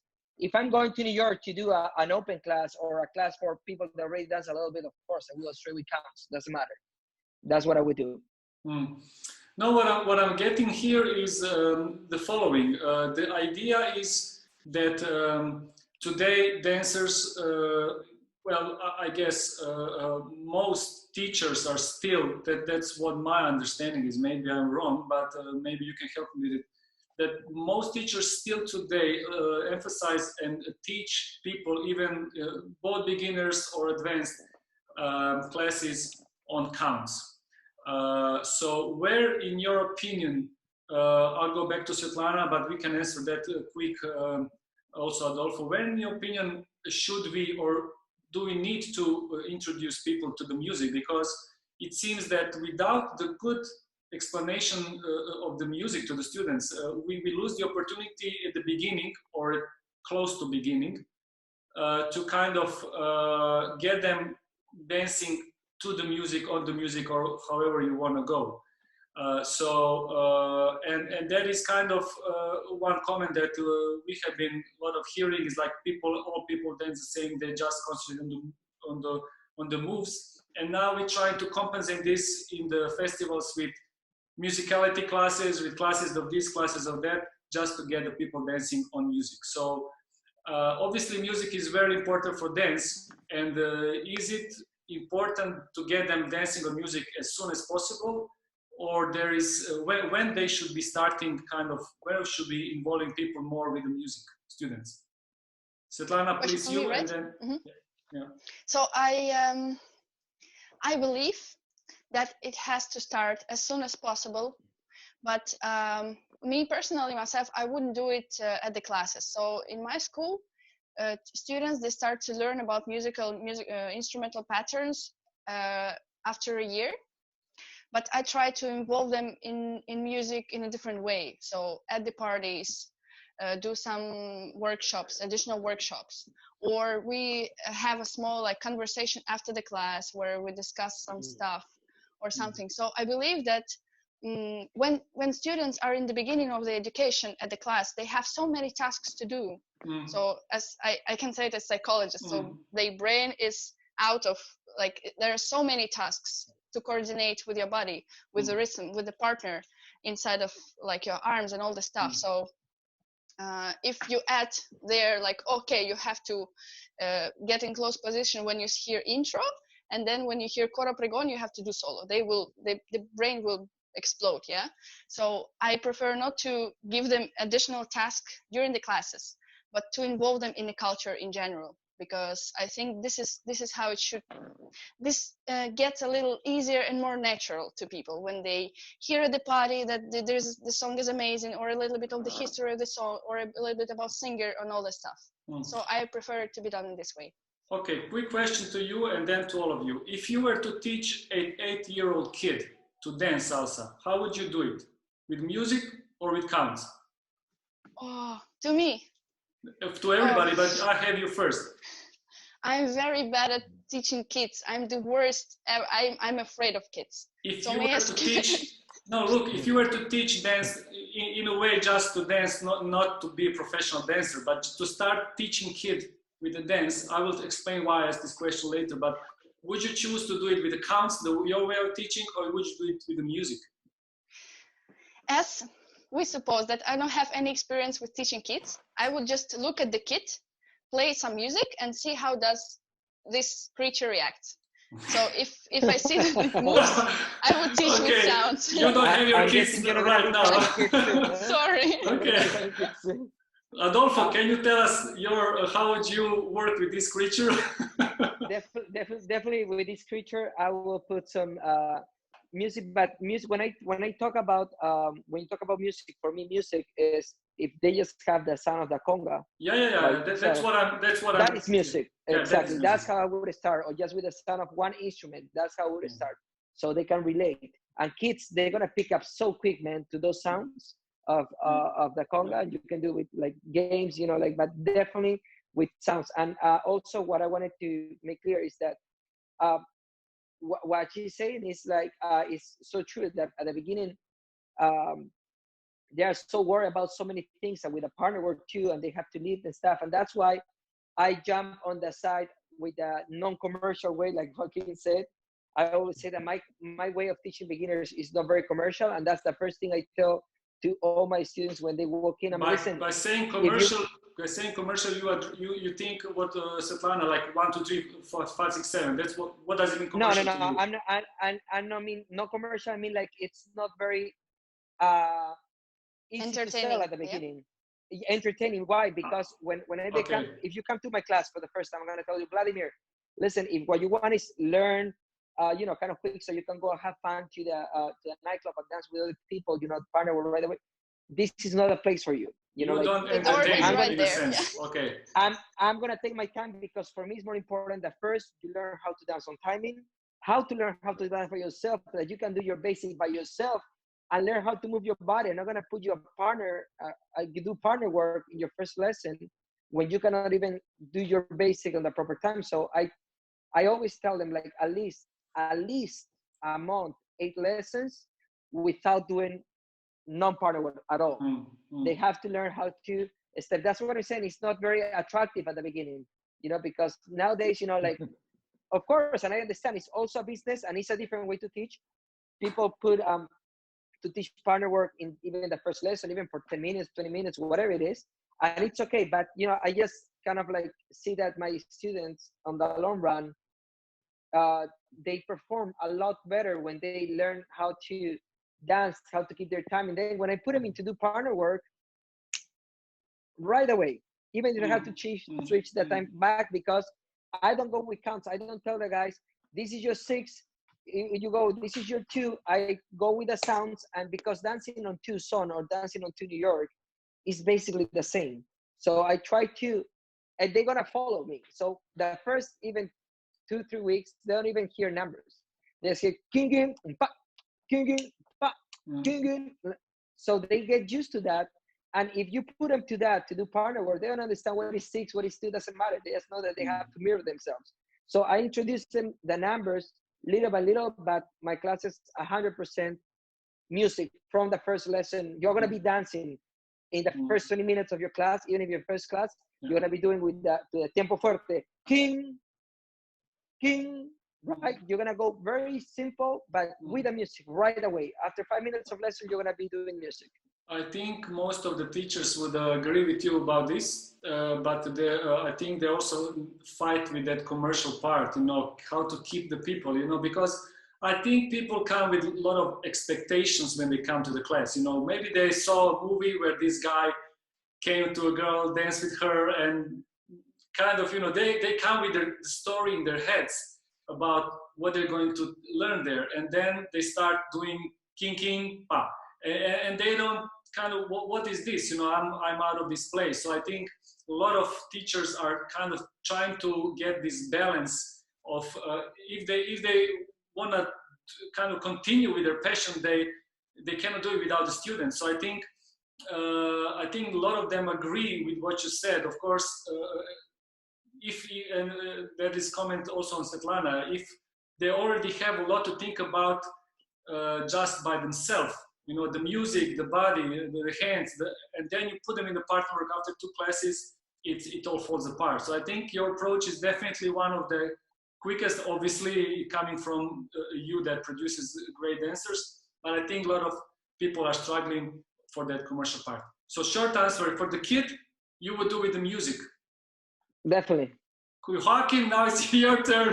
Can I just say something really fast? Yes, now it's your turn. Yeah. I really, what Adolfo just say is very important, because on the long term, and what you just say also about the girl that this guy wants to get out this girl to dance. But if this guy take 3 classes and he takes the girls to dance and he's counting 1, 2, 3, it's gonna go crazy anyway. The girl is gonna go like, whoa, you know. Yeah. But if you're hearing, it will be better. And like I always say, I did say in all my interviews, and actually I've said, I think this is the 7th time I say it this week. In a way, you have to compare it to martial arts.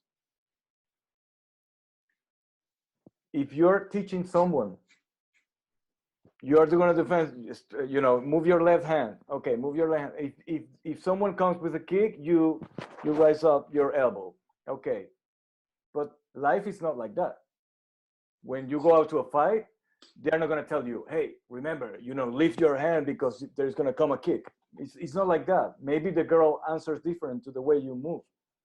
And the only way to do that is actually hearing the music and answer to the music. So because she's also answering to the music, you know?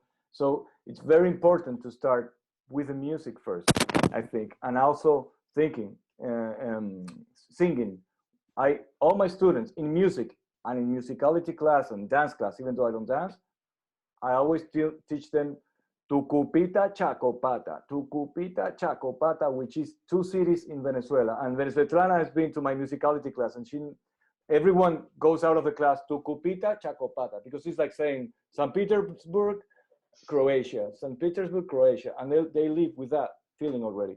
So it's very important for them to hear. You have to develop the ear. It's my way to see it. I don't know. Now develop a year. That's a good thing. So basically, what I'm getting here, you would also teach kids with the music.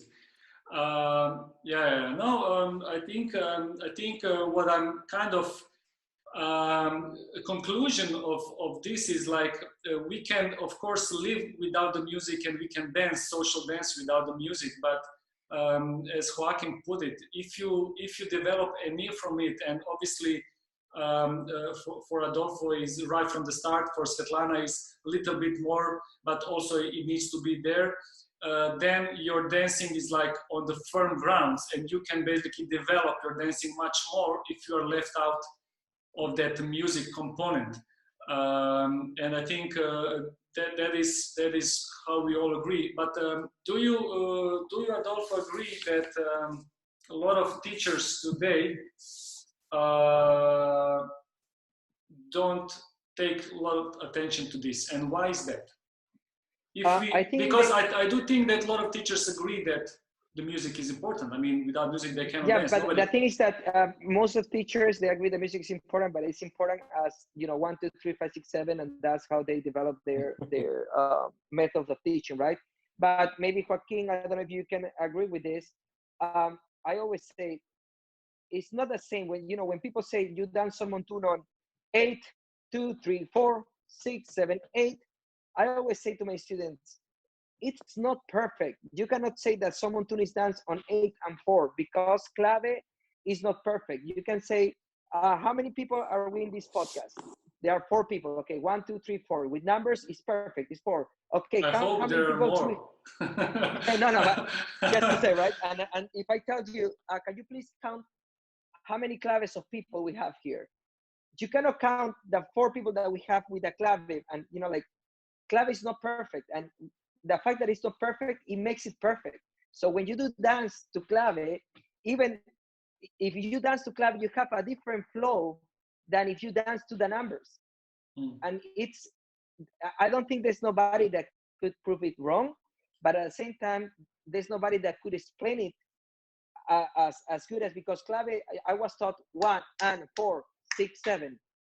And yes, but no, because it's not perfect. It's not, it will have to go, we have to have like ends in between to make it perfect. And it's not like that. That's why our basic, when we dance in clave, is not perfect. And that's what makes that flow. That's when you see a Michael Phelps dancing, he's not counting, he's dancing on clave. And that's when you see him, he has that raw thing that most of humans have, like Alberto Valdez, like Wilmer, like a lot of people that, a lot of dancers, artists that are used to dance on clave and no counts.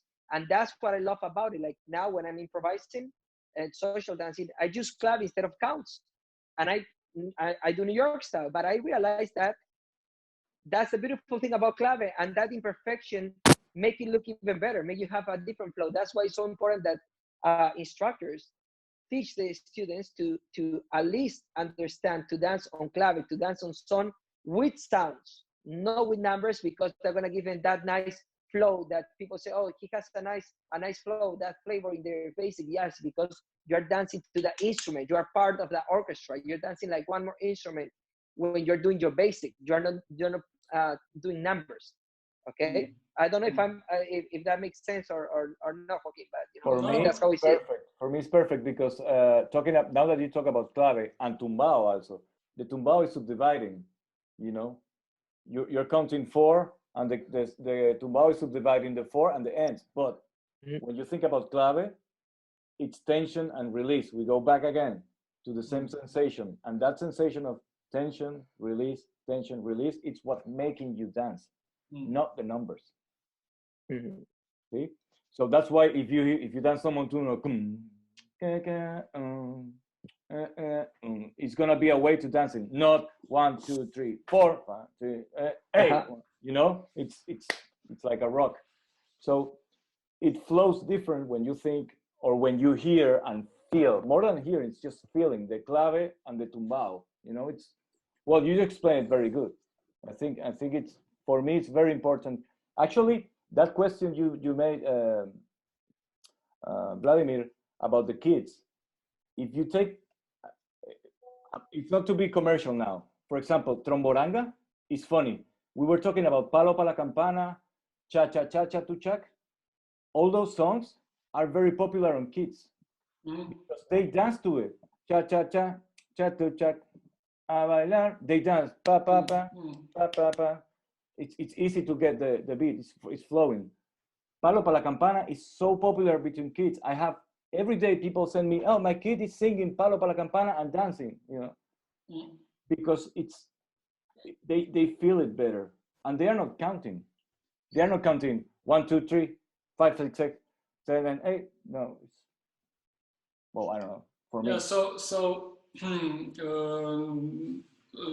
As far as this, I'll continue Adolfo's comment about the real kind of clave sound that dancers get it when it's real.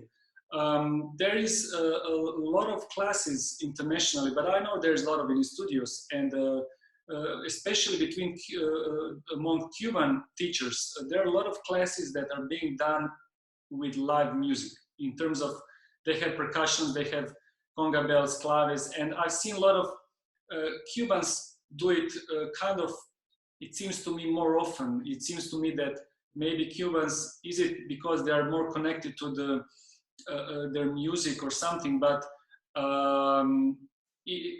I see them kind of more into it, the musicality, than the teachers that learn 1, 2, 3, 5, 6, 7, so on. For example, you mentioned Michael Fonts. Robert White from Mambo City, from UK, has done his event Mambo Conson a few years ago, the first edition, 2 years ago, I think. And I've been going there too. And what he did, and I took that idea and did it the same in Salsa Fest in Rubin, is he had 3 musicians on the class, one with conga, one with bass, and one with piano. And they were basically a small band. And he had all the classes that day and all the festival with live music. And I can vouch that it was totally different experience learning in that surrounding, that learning when teacher plays the music. But only certain teachers could use that band and teach the class. So what I've seen is, for example, Michael Fonz did it really good. He was kind of director of the band and director of the teaching the class.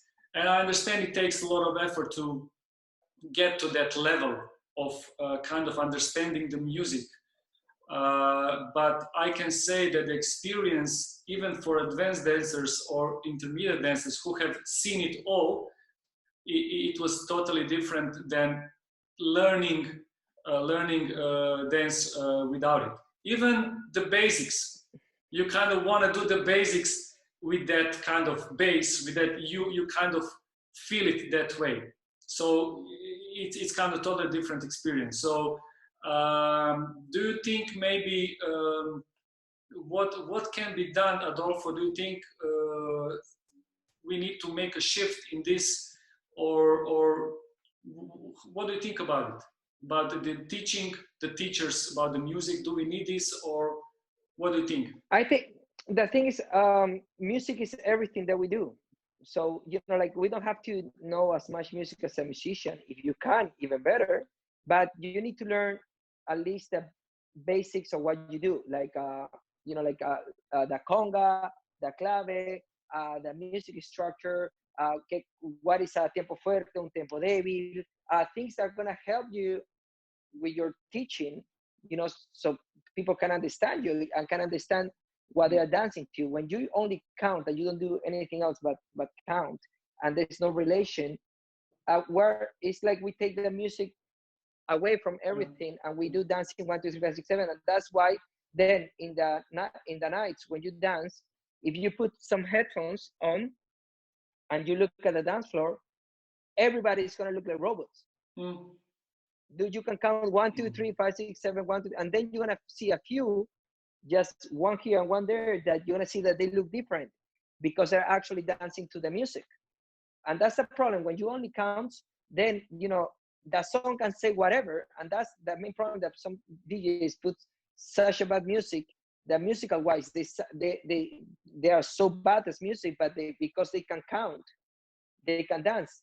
A lot of DJs even put in old salsa or a Peruvian salsa they put actually cumbias, bomba, plena. It happened in many festivals. I'm on the dance floor and I'm listening to bomba, to plena, to cumbia, and people don't care because they're doing 1, 2, 3, 5, 6, 7. And that's a problem. Yeah, that's this lost connection that we, maybe one of the part of the answer that we look for when we say we have only certain type of music that is accepted on the salsa floor, and we cannot breach that. You know, when you said you like a mixed floor, merengue, cumbia, timba, and so on, do you think that mixed floor problem it's kind of mixed floor doesn't work because maybe the dancers lack this cultural and musical background? Same question for Adolfo and Joaquin. Yeah. Go, Joaquin.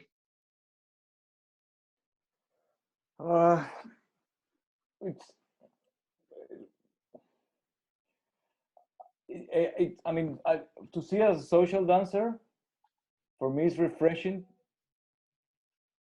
See different type of music on the same place. Okay, we're talking about social party, yeah, social festival. Social, yes. So when you have different rooms, it's good if the festival is big, obviously, because some people want to dance kizomba, the other ones wants to spend all the night on bachata sensual, and the other one wants to dance Cuban. But for me, if you are, let's say, that's kind of a small festival, it's nice to have in the same room merengue, because that's how I grew. Okay, it's not in Venezuela, when you go to a party, you have merengue for sure, it's gonna sound merengue. Salsa, 5 songs in a row, and then cumbia you could have 2, you know. But that won't work here the same way, I think. So yeah, Adolfo, what is your opinion on this? Does the knowledge of the music, and can we do a better job with the students that they would kind of like mixed rooms, because then they would understand the music better? The only ones that have the power to change this with the social dancers or with the students is the instructor and the DJs. And it's going to be a big controversy, a big argument there, because you know, like, you know how is the business, you know, like, you probably, how many DJs called you to play music at your event? So, you know, it's hard sorry. That's what I didn't want to get there, but that's a big thing that Adolfo is saying. It's the big, huge true. Sorry to interrupt you, but that's the big, huge truth. What exactly? The DJs? And DJs. No, both. Both, okay. Instructors and DJs. Sorry to keep going. No, of course, no, of course, but I think it's, you know, as instructors, we're responsible to, like, I always try to teach my students some good quality music of what I think is good quality music. I talk to them about new orchestras, about all orchestras. Of course, you cannot teach a salsa lesson without mentioning La Fania or Puente or Machito. So, you know, I always try to give them some input. But then they go to a festival to dance, and, you know, all they listen is maybe cumbia, a plena, and some weird music that, you know, like, strange, like, because the DJ said that this album costs $600 and, you know, nobody has that album. And, you know, I always say, well, you should wonder why nobody has bought it, right? I always say that, you know, there must be a reason, you know? And that's why it's so important. DJs play for us every single weekend. If DJs don't introduce good quality music, and also if they don't share the music, because a lot of DJs are very jealous with their music, they would like to say who is who, and as instructors don't do the same thing, it's normal that students are not gonna know better. As long as they can count 1, 2, 3, 5, 6, 7, they're fine. Yeah, I think that argument can be argumented a lot by the DJs and by both teachers, but we will leave it for the next podcast. So I will wrap up this. So 5 more minutes for the finishing part. And yeah, this was really a long session. So I think we are not out of the questions, but I think we need to get this to the end. So just quick questions to each one of you. Adolfo, no, Svetlana, who is your favorite dancer, female and male, in our industry? Quick questions, fast answers. Musicality-wise, or just in general? You, well, in general, but I guess that means their musicality good, wise too. Good. You confused me. Yeah, I would say female. I enjoy the most watching Ella, Moa's partner or ex-partner. And the male, it's difficult. I have difficult to choose one. So just many, especially social dancers. Just say out loud. The social dancer, artist, whoever. Favorite partner. Oh my God, you get me in a tricky situation. Frankie Martinez.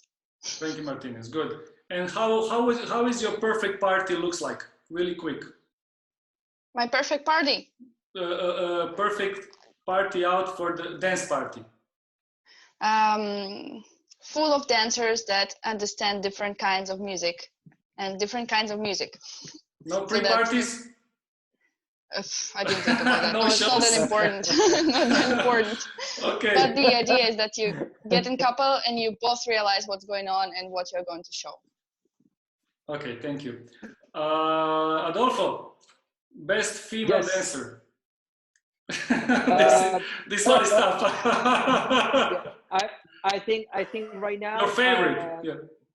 I think right now, Tania Canarsa, and male, Eddie Torres.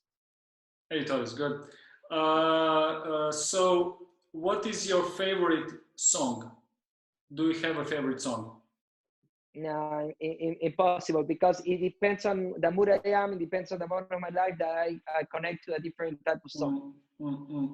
Tito Rodriguez or Tito Puente? Tito Puente. Tito Puente. And how does your perfect dance party looks like? Looks like Club Cache in New York City around 2004, when it was just a moment where Frankie, Juan, Franklin, they were already known, but you will still have the editorial dancers, those new dancers, and Santo Rico, and Jamule, and me just was starting with editors, and we were in a moment that you will see everybody in the nightclub together, and there was this club, Cache, in New York City, that all will come there. Those parties were awesome back in the day, yeah. Oh, nice. Joaquin, favorite salsa or Cuban timba artist band? Oh, I thought you were going to ask me for a dancer. Cuban. Any Cuban or mambo salsa. So you say, who is your, like, which band do you prefer most? Or that is alive, or Ray Barreto. Ray Barreto. Yeah. What is your? I would love to see them again, like live. Yeah. And what is your favorite instrument? My favorite instrument, I have to say the conga. Conga, because you play, probably. No, but I'm not a good conga player. I play conga, but I'm not like a. I mean, I wouldn't call myself a conga player. Why do you like it? Is it taste decision, or there's certain thing about you like it? Sorry? It's a taste. It's a personal taste decision, or can you explain me why it's your favorite?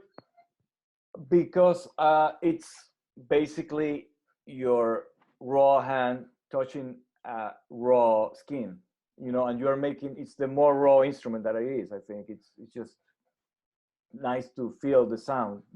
I think it's something that connects you with the earth or with the universe. Some people say that but the drum itself, a djembe or a conga or a bongo, really makes you connect to the rawest feeling of human being, as a musician. And last question, what is your perfect party looks like? 3 live bands at a concert hall with a dance floor, and probably it has to be a couple of salsa dura bands and maybe a Cuban band. Cuban, like doing son montuno, changui, or rumba. Sounds really good. I think all of us would love to be there. guys, thank you so much. This was like, I can't believe, 2-hour session. Thank you so much for your time. Special thank to you, Adolfo. I took 2 hours from your birthday, from your family, and thank you so much for giving it to us. Svetlana, thank you very much. You were awesome tonight. I'm so glad that you'll be here. And Joaquin, thank you very much, Maestro. We keep in touch. I hope we do it soon again sometime. And what to say? You rock, guys. Thank you. Thank you very much. Thank you, guys. It was a pure pleasure. Thank you, audience. Thank you very much for watching. Bye-bye. Thank you very much. Thank you very much all for watching. Thank you. Bye-bye.